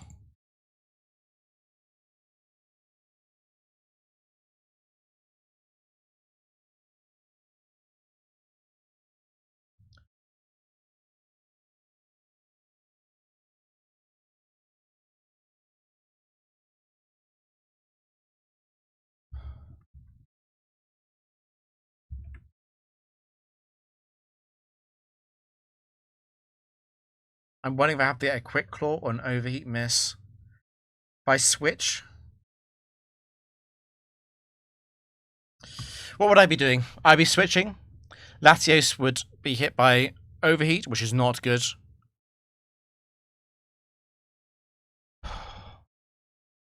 What's really rough about switching is the fact that on the following turn, Houndoom is just going to crunch Latios.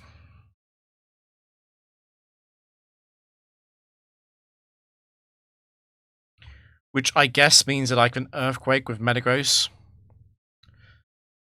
And that actually means then that I should be targeting Glalie on this turn with Salamence. The problem is Aerial Ace Earthquake don't kill Glalie. But Glalie will, once Salamence and Latios are dead, Glalie will only use Protect and Hail.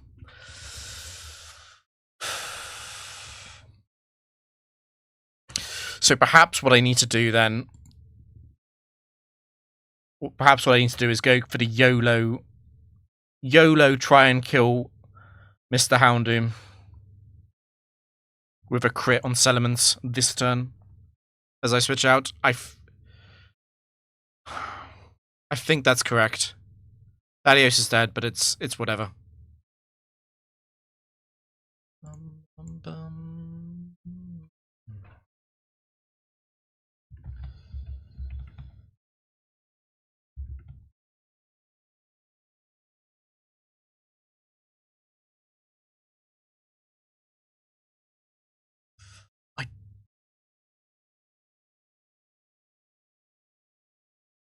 I just don't think there's no good. I'm never gonna save. I don't think I'm ever gonna be able to save. There is always the Quick Claw as well, is the option to try and save Latios or Salamence, but it doesn't matter if I do that on turn 1 or turn 2. There's also Focus Band could come into play.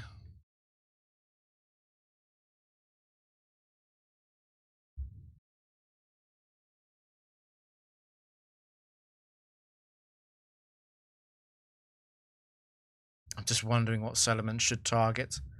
Go for the Glalie. The damage I do into Houndoom is kind of wasted because it's going to be dead to Earthquake.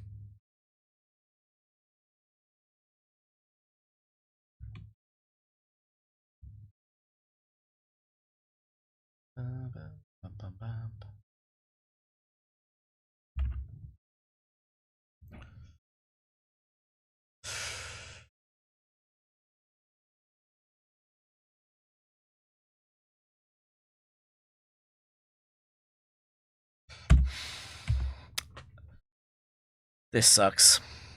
Okay. Gonna bring Latios into the overheat. Sediments is dead to Ice Beam. I think it's worth going YOLO and getting the Aerial Ace into Houndoom. Because if I crit Houndoom, Latios gets a turn.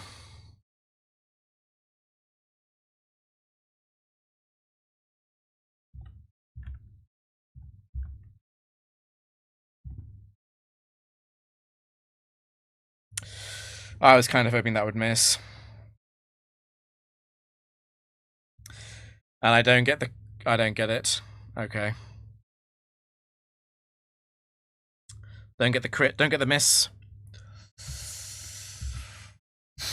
No crit, no miss. Can you quick claw for me, Metagross? It would be a very big deal. There's probably a chance that Latios can survive Crunch naturally at -2. I don't really believe in it. There's probably a good chance. Combined with the Focus Band. Focus Band, Quick Claw, Low Roll. If Latios gets a turn, I think I just Dragon Claw the Houndoom slot.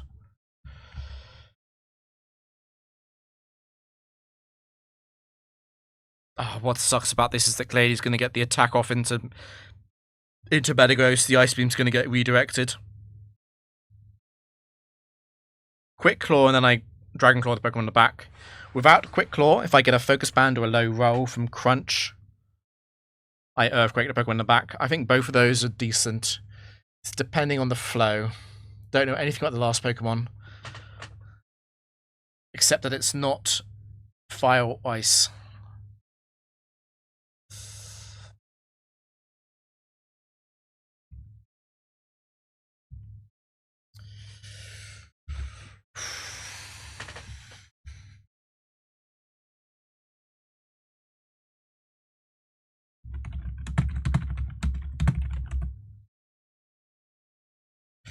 This would be a really good time to get a Quick Claw. No pressure, Metagross. It would also be a really good time to get a Focus Band.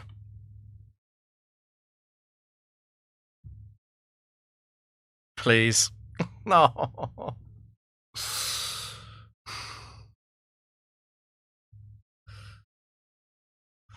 Can I crit the Earthquake into Glalie, please? Oh dear.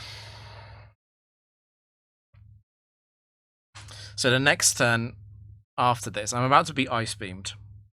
The turn after this, Glalie is going to protect, or Hail. It's going to protect or Hail. It's not going to attack, so it's basically a 1v1, Metagross versus this Pokemon. Oh, it went for Crunch, of course. It went for Crunch instead of Ice Beam. I mean, the damage difference in the Metagross isn't too important. I'm surprised by Crunch. I was expecting it to Ice Beam Latios, but obviously Crunch also killed. Okay, so how fucked am I?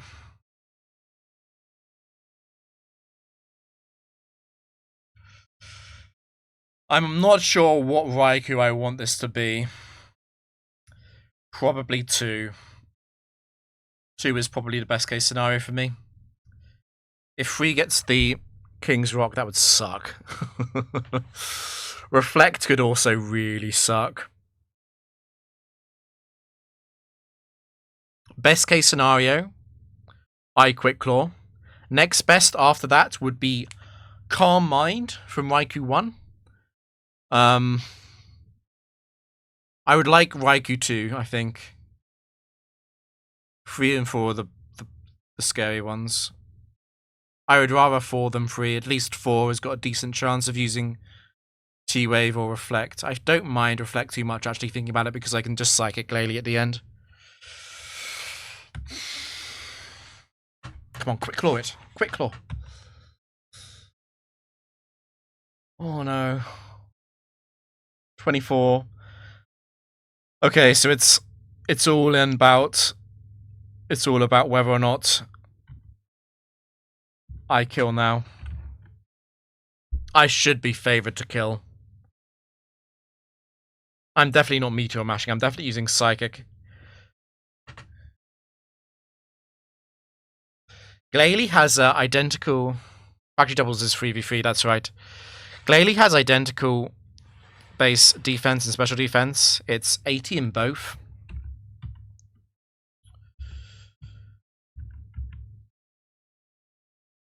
So yeah, my psychic is more powerful than my earthquake. It's about 10% more powerful because of stab.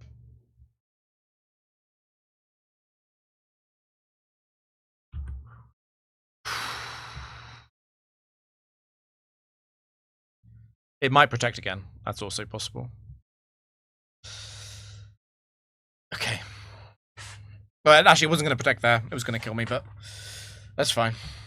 Holy, how did I... Oh my god. The Glalie Houndoom lead. That was terrifying.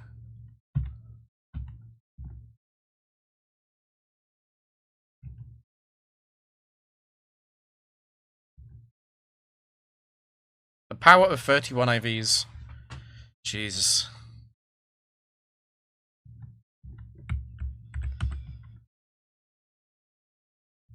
I'm definitely breaking my swap count record in doubles. Okay, let's do another one. It's going to be quite late for me. Hopefully this is an easier draft. And easier round. Normal. Don't say high risk. That's not good. Double edging normals with a lot of them have quick claw. Mega kicking and just all that nonsense. Oh, it begins. It continues. Please, give me a real set. That counts. I can put Vaporeon 2 in the back.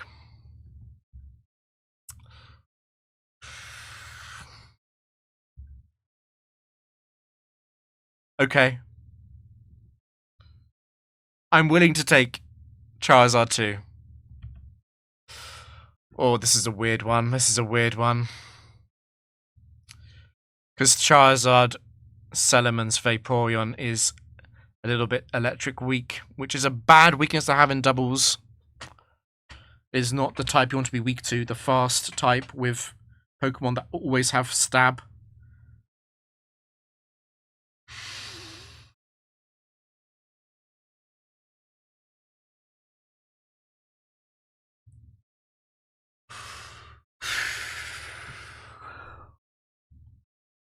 I can't take Fortress. I could maybe take for Alligator 1. It is very bulky. But the Electrics have an annoying habit of being max invested in special attack. Focus. I'm quite worried about high risk normal. I will have to lead Salamence. There is no doubt about that.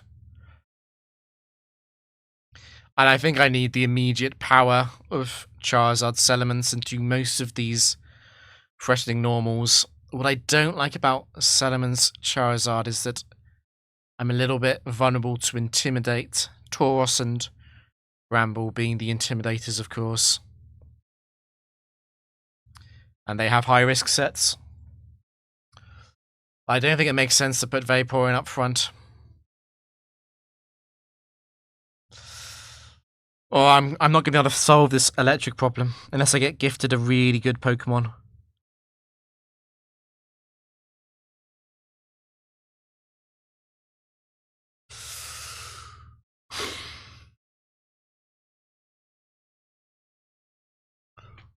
Barragan.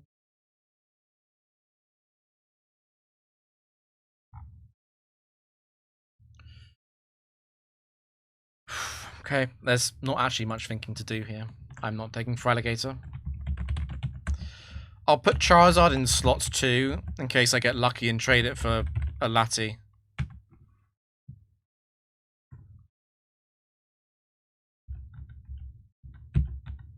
So you want your Intimidate Mon in slot 2 because of the Intimidate Levitate glitch.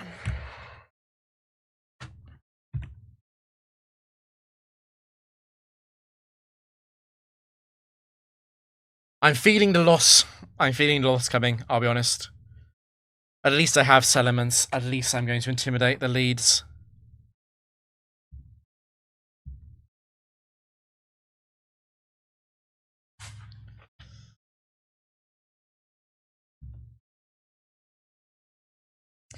Yeah, that's intimidate. I'm interested in White Herb potential. So no White Herb from Gramble means it's not Gramble 2. It's it is possible actually for it to be Dojo 1. It's unlikely. It's quite likely to be Gramble 3, Dojo 3 do it. Dojo 4 does it on its own.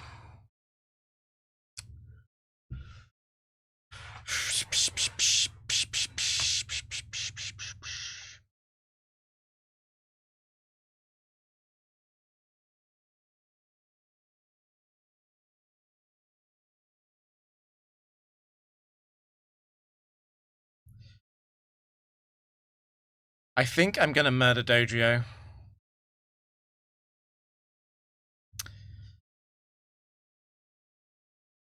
And I'm going to crunch. Can I crunch? That's gonna be really close.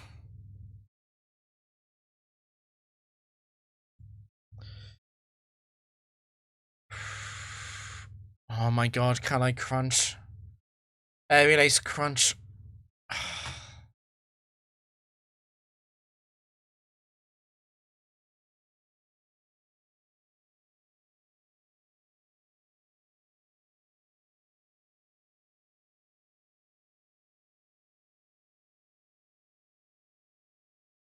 If I failed to kill Dojo 4, that would be an absolute disaster.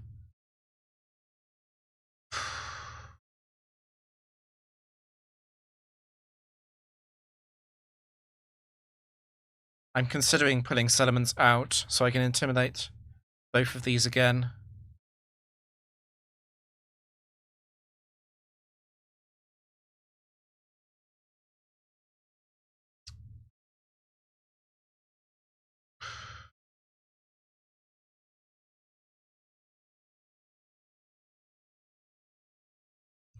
I could crunch Dragon Dance.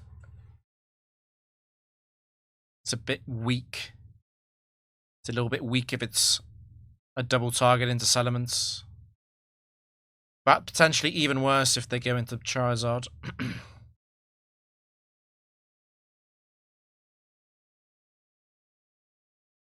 I don't know, man. I'm really scared of Dojo 4. If I'm giving it Salac and Flail.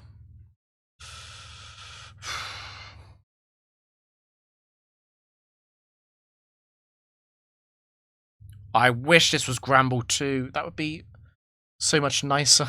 That'd be so much simpler.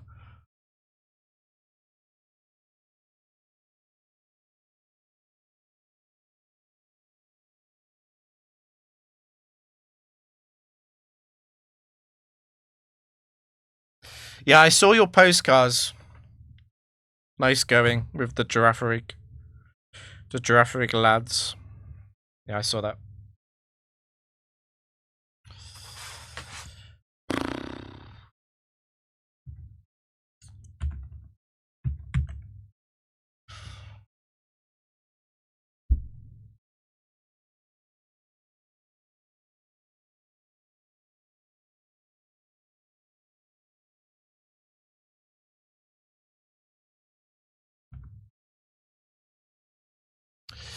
Perhaps I just hit Gramble. Don't overcomplicate things. Just Aerial Ace Gramble. The damage is meaningful.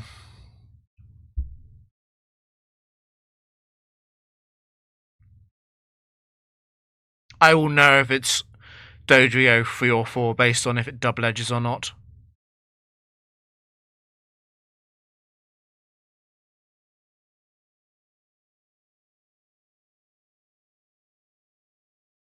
Live. Okay. That's great news. That's fantastic news, right? 44.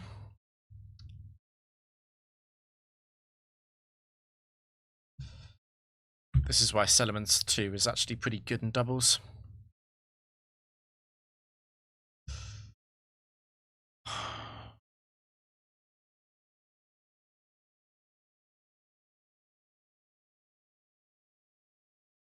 I want to risk.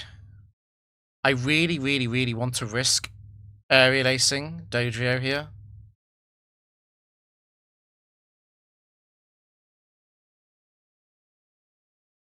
Instead of using Dragon Dance.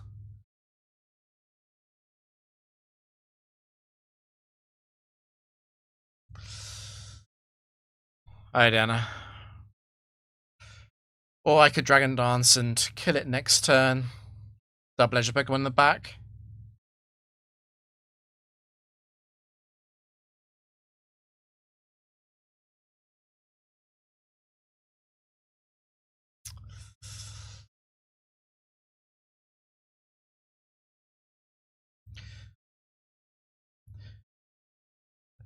I've checked out some Procopia videos and streams. It looks pretty fun. I won't have time to play it this weekend, but I think I'll get it. I might get it. What I might do is I might buy it for my sister. My sister has a birthday coming up, so I might buy it for her. Wait for her to play it, and then I'll play it.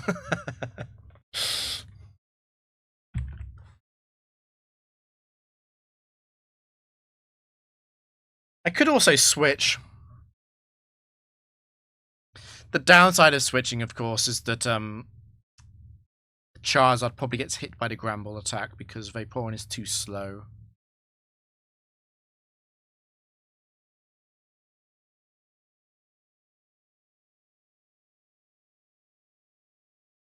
Perhaps I just Aerial Ace Gramble. Perhaps that's the answer. Because it's going to double edge. It's not going to take much recoil damage when it double edges Settlements, but it's going to double edge. And it's on a clock then. It's slower than Vaporeon. I just need to put Gramble in. Actually, I just need to put Gramble in Surf Range. That's probably the key to winning this game.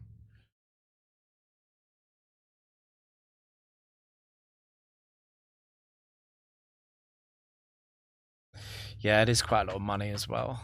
I'm not sure how much I'd play it. I think I'm gonna Aerial Ace Gramble. Actually, there's no point in Aerial Acing. I'm at no risk of dying. I'll EQ. Just need to put it in Surf Range.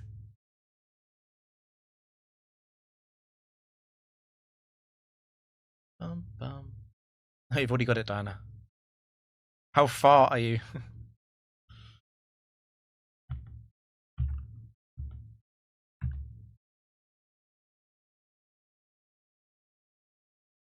Crunch here.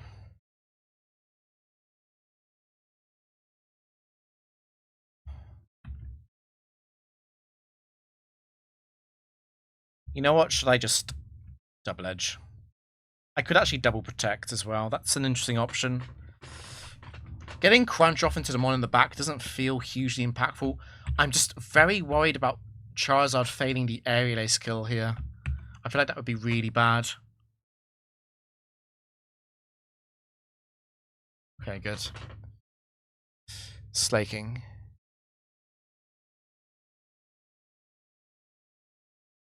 Gramble is 100% in Surf Range.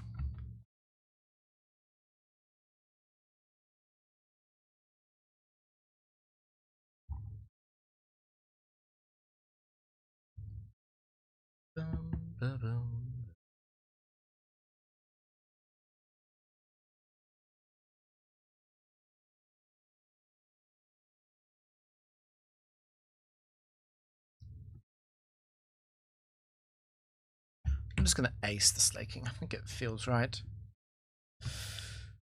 Let's think a little bit about the crunch damage. Like, I don't think it tells me anything at all. I know Staking doesn't have leftovers, which is probably a good thing. It probably was the scariest one. About 2 hours in. Oh, you're sitting on the beginning area. I know that the story is that people disappeared. It quick clawed me. That's very rude. Okay.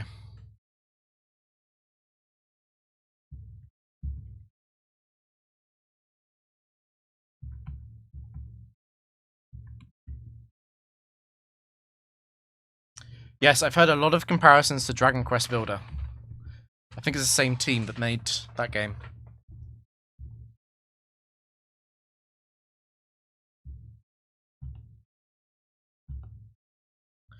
High risk, but this time there's no typing.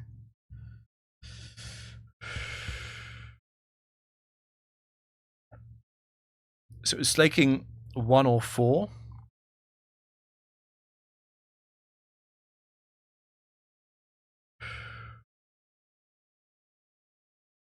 Is it possible that was Dojo 1? No. No.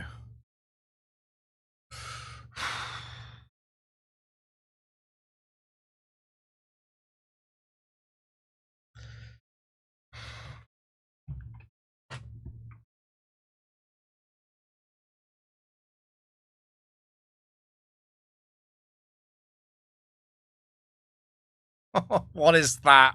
Okay. What is that, bro? What is that lead?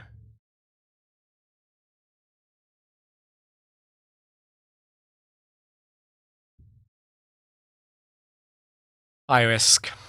That narrows it down a tiny bit. I don't want to be countered.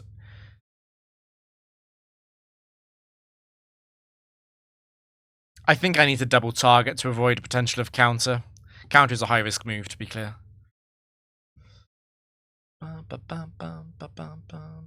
I'm a bit worried about bulk up on both of them.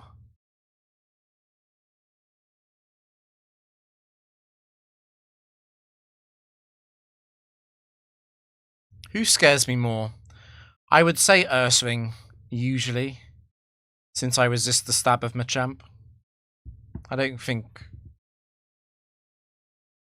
But the main consideration is how much I care about Rock Slide.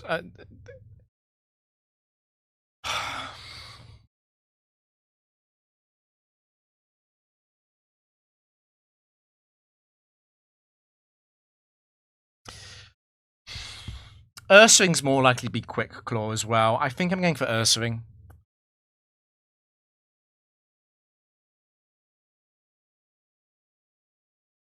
Now, do I have to Earthquake?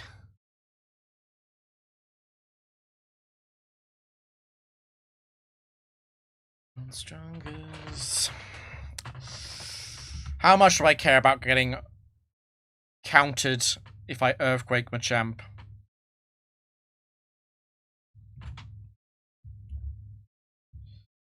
I'll be fine.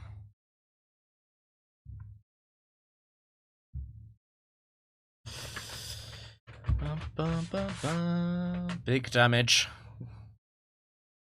Big damage. And no Quick Claw. Love to see it.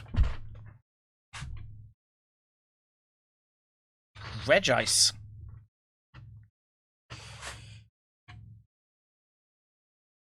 Scary Face and Regice.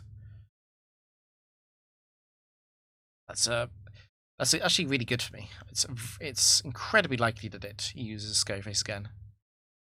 I think I just go all in on hitting Regice, who is a slightly scary Pokemon.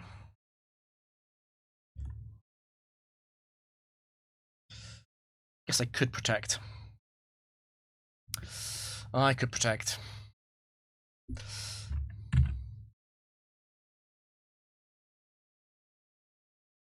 Could Regice 2 ever Thunder Charizard? Doesn't seem likely. We just use Blizzard most of the time.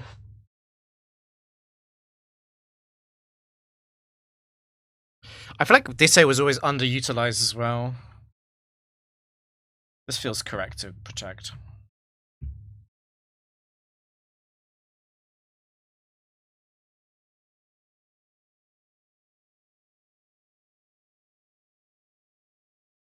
It is Red Ice too.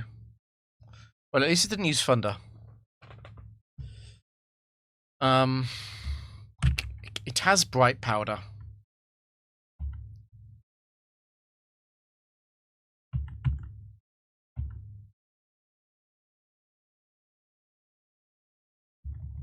Come on, hit it.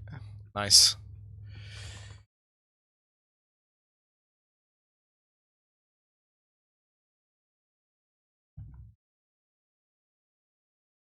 It doesn't show up, but I've got a weird like pop out chat thing. It probably exists in real Twitch. The badge. Fire? High risk.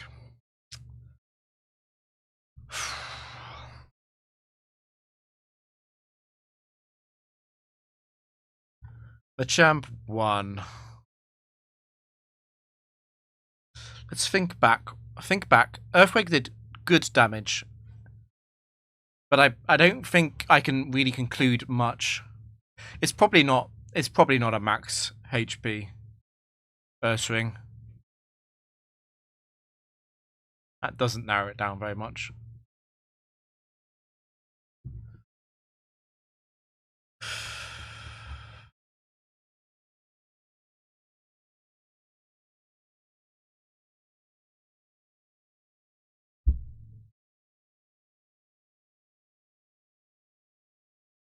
I don't think it's Reg Ice 2. I think Reg Ice 2 is weird. In a bad way. If I knew Earthring had Earthquake, maybe. But I don't know. I think it's too much of a risk, and I'm probably not dead to the Fire Spec. Like I have a pretty good team in the Fire Spec, to be honest. What worries me about this is the fact that I might not have a very good option to swap because fires are bad.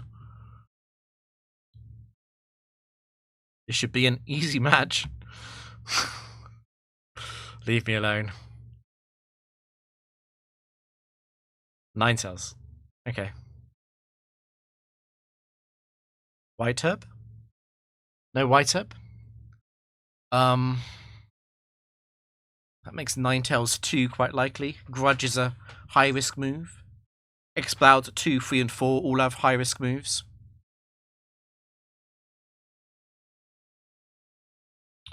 I'm a little bit worried about being countered. So I think what I'm going to do is double-edge the Exploud. Let's make sure it dies. No white herb on Exploud, actually. It's very, very likely to be Exploud 2.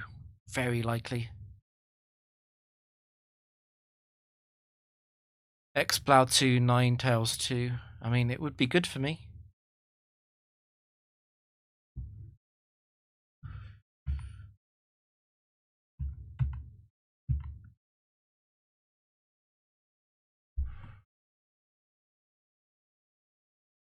Okay. There was a chance it was Ninetales 3, I guess. I could have missed that Earthquake. It's Flareon. Yeah. I can't take any of these. They all suck.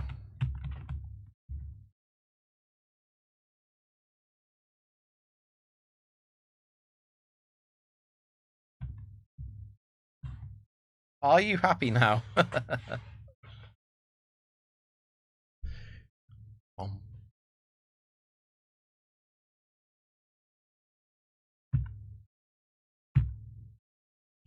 Fire.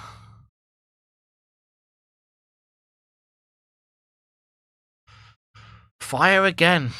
I mean, obviously I have Charizard. Moltres can appear. Everything else is going to get kind of cooked by Earthquake. And Moltres I'm not scared of because I've got Vaporeon in the back. I also get the sort of half-free scout with the Intimidate into potential White Herb. Yeah. Anyway, I can't take any of those because they all suck.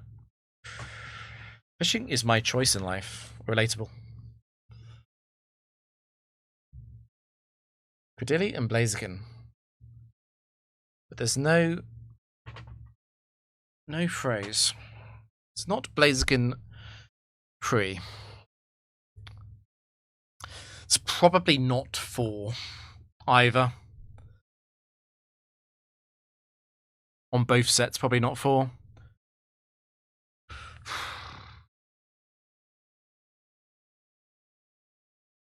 It's very good. It's very good to know that it's not Blaziken free, because I would be a tiny bit concerned about that. No White Herb as well.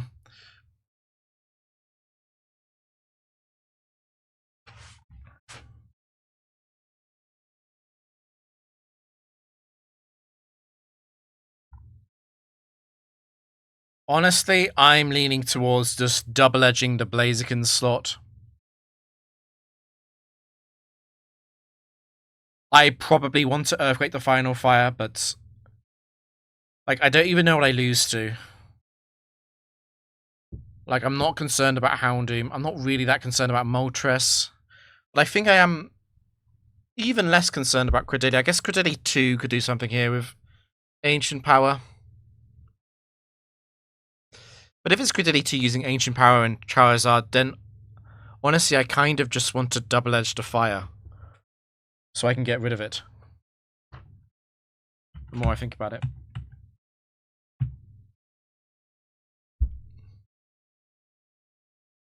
Oh, that's... It's not Credilli 1. I did way too much damage with Earthquake. It's not Credilli 1 or 4.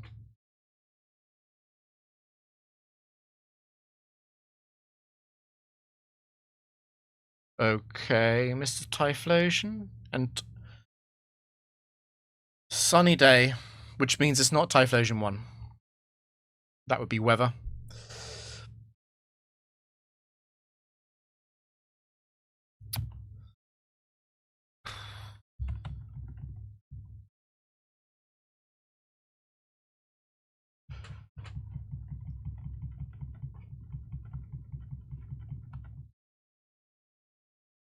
And it can't be Typhlosion free for the same reason it can't be Blaziken free.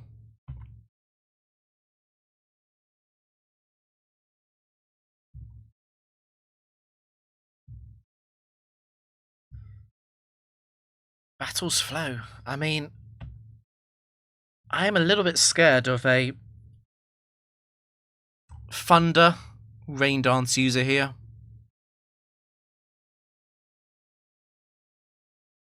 And although it's weird, I could maybe take Credilli free for that.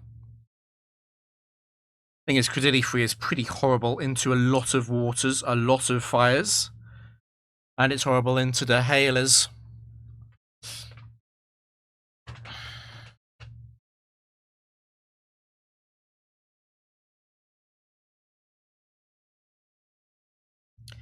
I'd probably take Typhlosion over Blaziken, since Typhlosion's faster. I had to swap.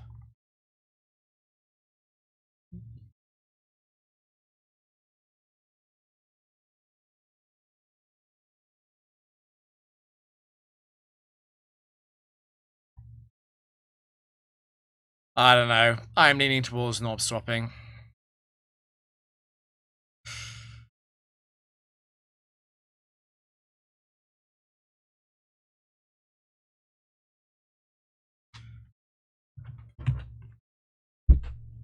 I don't get bulkier by taking Typhlosion. I think I'd be even more scared of some of the waters. Okay, I mean, I can just Earthquake. Charizard is faster than Electabuzz 3, which is the fastest Electabuzz.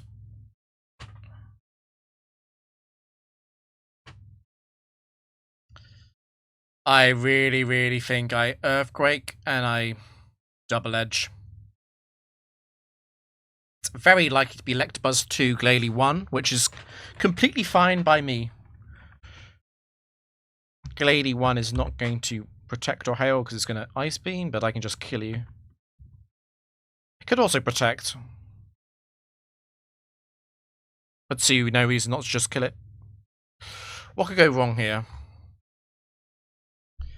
Honestly, kind of nothing. It's just kind of over.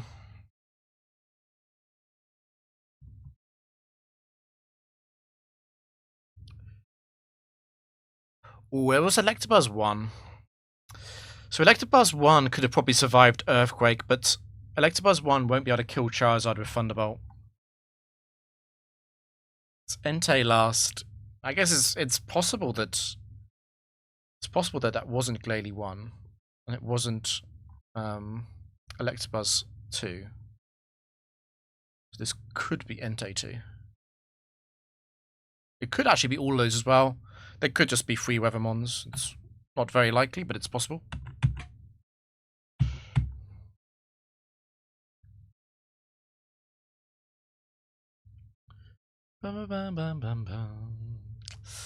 Maybe I should have scouted the Entei set. I'm starting to regret doing that so quickly.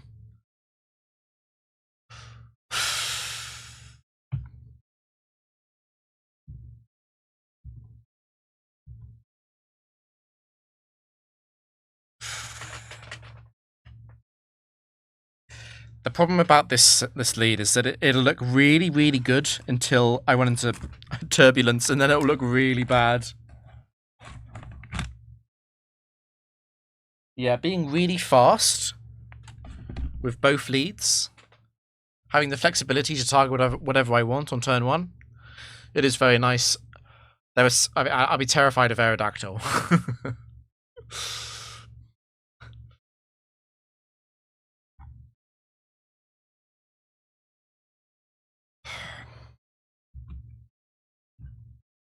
I'm considering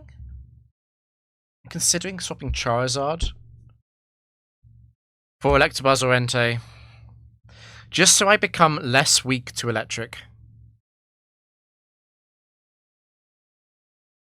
It is a concession in terms of how good my team is in general into most neutral type matchups. I'll be alive next year.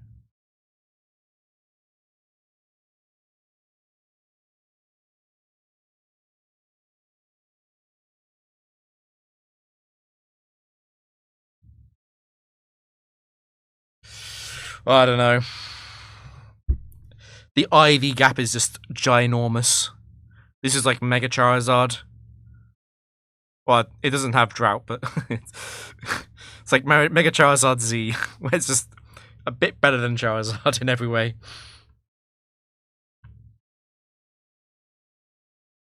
Honestly, the swap to fix the weakness to Electric might be Vaporeon and not Charizard. My Pokemon have too much power.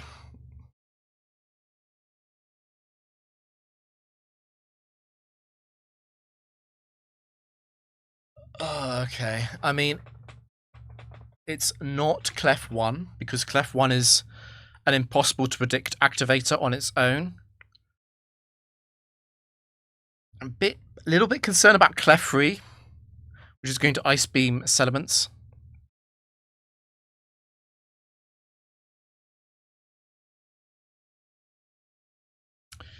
And a little bit concerned about Warlord. A little bit concerned about Warlord getting the option to potentially try and Quick Claw Fisher, or even just regular Fisher on Vaporeon. It's not that likely to be 3 or 4. It's more likely to be Warlord 1, since the partial high risk activation with an unknown on the back is working against it a bit there. I'm wondering what to do though. What I could do is protect the hedge against Clefairy and protect the hedge against Warlord 4. Warlord 4 isn't going to kill me with its Ice Beam, but Clefairy will. Warlord 4 has no investment in special attack, but Clefairy does. So I could protect Earthquake. What is that weaken to? Because like I don't really care about Clef 4 and Clef 2 also don't really care. They've been intimidated. I suppose it's bad into Warlord 3, which is quite likely to Hydra Pump or Double Team. Let's think about that. If I Earthquake...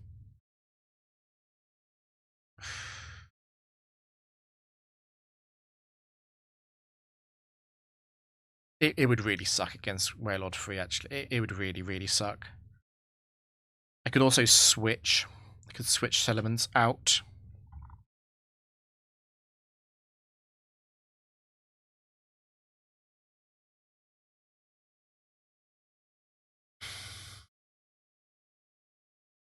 The downside of doing that is that I don't get to Earthquake. I don't want to Earthquake my own Vaporeon, I think. I'm leaning quite strongly towards Earthquake Protect. If there's an alternative, it would be Double Edge into Warlord. I don't like Double Edge into Warlord that much though, because then I'm potentially dead to Warlord 4's Ice Beam after the recoil. Leaning more and more towards Protect Earthquake.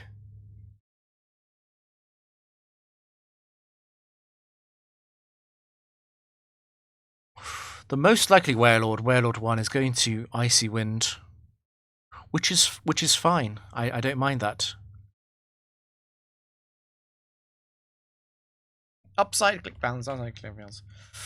I'm a bit worried about Warlord 3 or 4 killing Salamence or Charizard, and then Fisher hitting Vaporeon. To be honest, it kind of has to be Warlord 4 though. Let's think about this. Earthquake, Double Edge, Body Slam, all going into Warlord 4. It probably lives.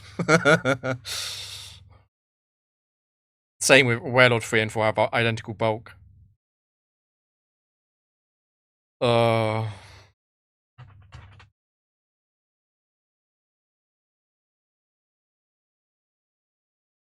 There is the mega scared play, the mega pussy play of Protect Switch. Because then I'm always safe. The worst thing that could happen there is like a Mega Kick crit into Vaporeon, which would suck. But I would know the Warlord set. I'm a little bit worried about... I guess I'm a little bit worried about Amnesia Curse Double Team. Also, if Vaporeon gets a speed drop, it will be slower than Warlord 1. And it'll be slower than Clefairy. Icy Wind makes me want to not switch. I could always switch back. If it is Warlord 1, I guess I don't really care about it. Warlord 1, Clef3 would be a bit of a nightmare. Because I can't bring Charizard into Ice Beam. Ice Beam Thunderbolt's going to kill, and I can't switch Salamence back into the Thunderbolt, and then Vaporeon's stuck in there doing nothing. I guess I'd be surfing, but I don't know. And if I Double Edge, which is the other main option that Salamence could do, I don't want to go into Clef because of Cute Charm. It would be Warlord. I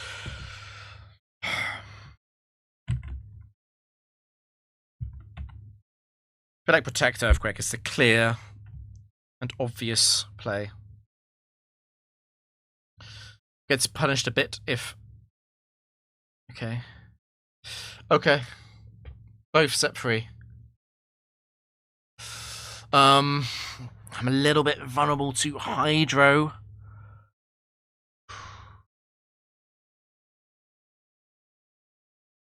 I don't know. I like killing Clef here.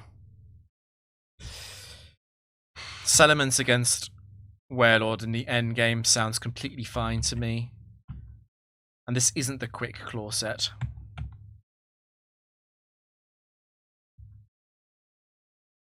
I would really like to hit the Warlord with Earthquake if possible. Oh, the crit is really nice. I get a free double edge. Warlord dodge is a bit sucky. Machamp. But it's not a high risk. It's not a high risk Machamp. Because that's a high risk Warlord. Okay.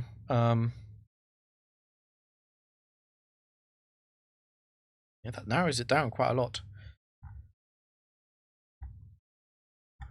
I don't think it can be Machamp 2 either. Not only did I do too much damage, but also endurance. So it's Machamp 3 or 4? Hopefully Machamp 4, so there's no Quick Claw. I'm considering Protect, though. Strongly considering Protect, because Salamence beats Warlord 3. Why risk Quick Claw Ice Punch into Salamence, giving Warlord 3 a possible way to win the game?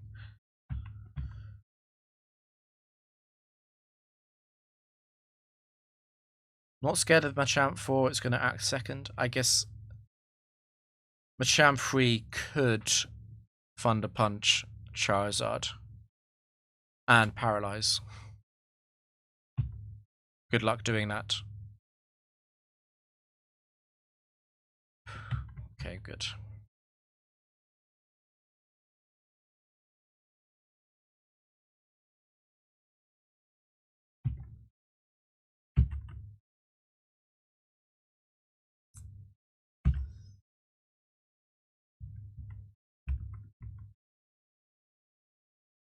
I should probably bring Vaporeon in on the Hydros.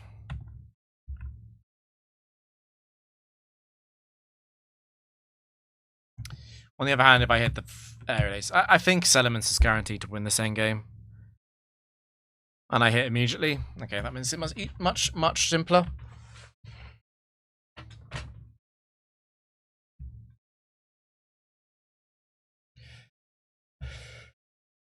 Please don't say electric spec.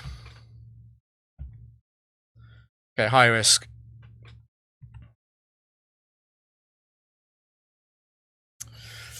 Yeah, Machamp 3-4 is a bit interesting.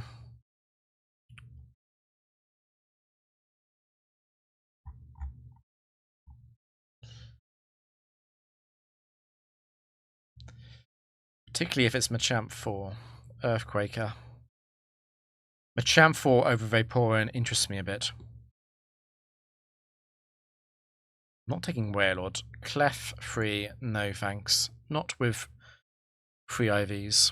High risk last one. Last opponent.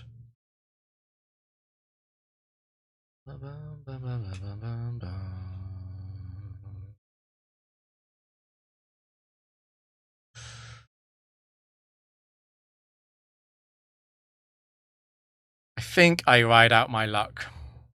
I don't think Machamp is it. Machamp 3 is not what I want. And honestly, if it is Machamp 4, I might be in a position to have to hit cross chops anyway. And Machamp 3 and Machamp 4, they're no bulk Machamps. Like, I don't think it's that. I don't think it's that.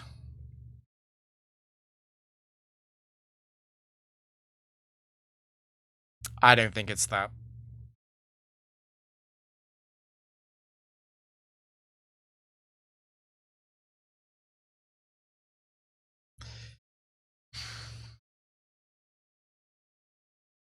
I've got the Intimidate lead into high risk, which I feel good about. I'm immune to Fissure on both leads. I feel good about that as well. And Vaporeon should be bulky enough to repeat the Intimidate, which I also feel good about. I also Scout overheat sets automatically. The White Herb overheat sets, of course. Let's continue.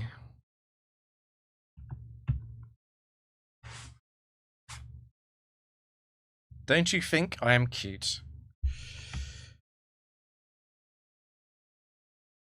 Caitlyn. High risk Aggron is 2 or 4. I guess it's incredibly likely to be Umbreon 2 then, with Double Edge as its high risk move. It's not guaranteed. Rock Slide hurts Charizard from Aggron 2 and 4, but I can try and kill them with Crunch Earthquake. I'm just wondering about Umbreon 2. Very likely to curse, very likely to double team. I'm a little bit worried about leaving it alone for too long, but if I Earthquake Crunch, I'm not leaving it alone. I'm hurting it. I could Double Edge and switch out Charizard. That's an option here, I feel.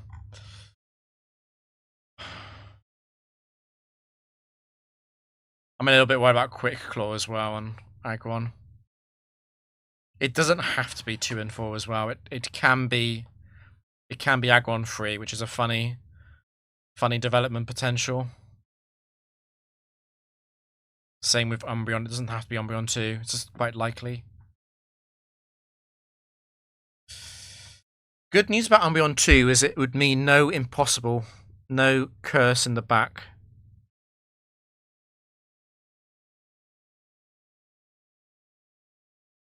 I think it's very unlikely that Umbreon 2 cheeses me here. As long as the final mon isn't too much of a problem.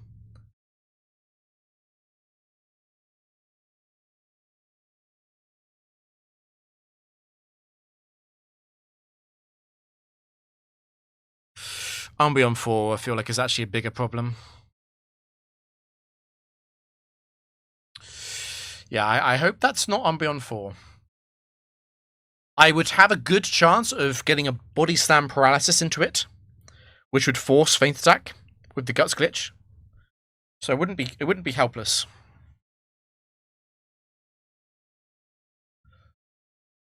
Yeah.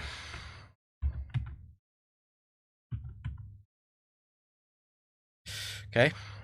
Come on. Big roll into Aggron. That is good enough. Goodbye, Aggron. Ursa and Curse. Okay.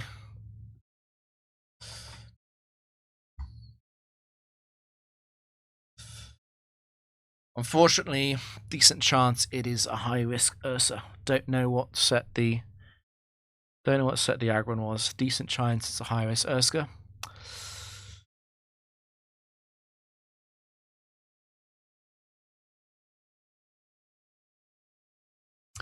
Mostly matters for counter. I'm thinking about Salamence getting countered. I don't think if I want to switch because of that.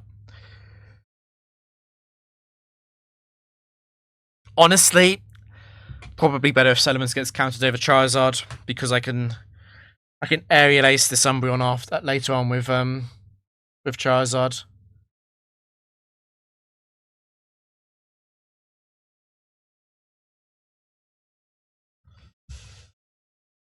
I could protect, but Salamence is bulkier than Charizard.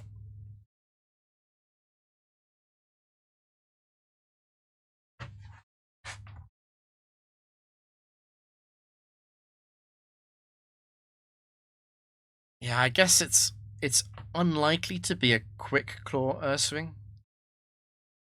It's a bit weird because Urswing 5 and 6 will see kills on both Salamence and Charizard with Hyper Beam and Mega Kick.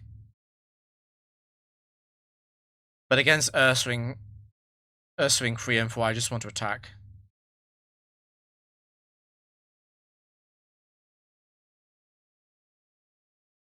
I might want to Aerial Ace.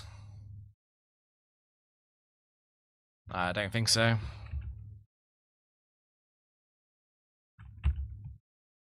The worst case probably is Urswing 5. Urswing 5 killing Charizard here would suck. But Vaporeon doesn't want to switch into Urswing 5 either. Is that dead?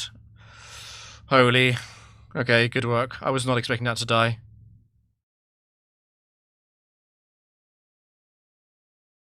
it's probably Urswing 3 as the least bulky one. The others are all max HP. Urswing 3 is 170. Okay.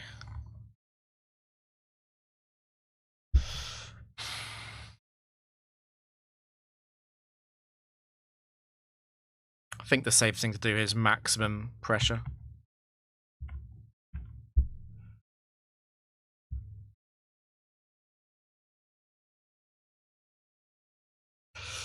Okay.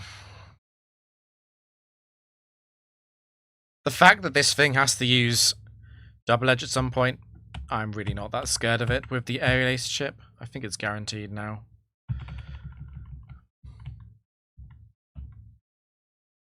My cute charm doesn't affect you. Bye, Caitlin.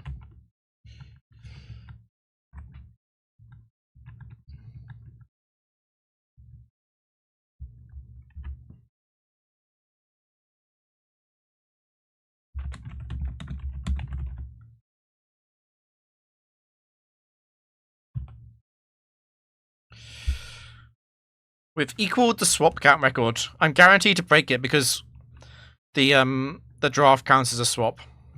49.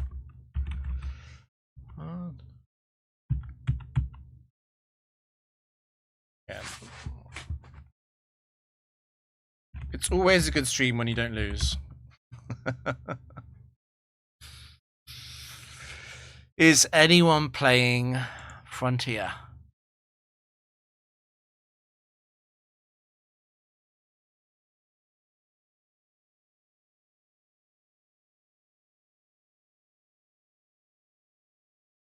Shout out to Quicklaw Medicos. Also, shout out to that Valplume Typhlosion combo for going for Celements when I was worried about Ludicolo. Jesus.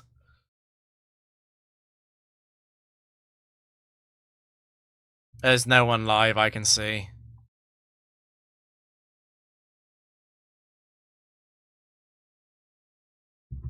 I'll have another quick scout of Gen 4.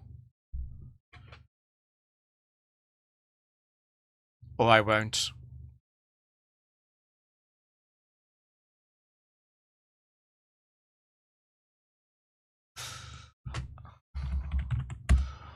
There's no one playing. Is it over? Are we cooked?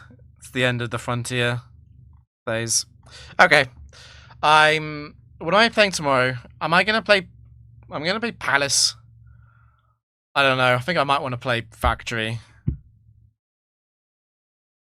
We'll see. I'll stream.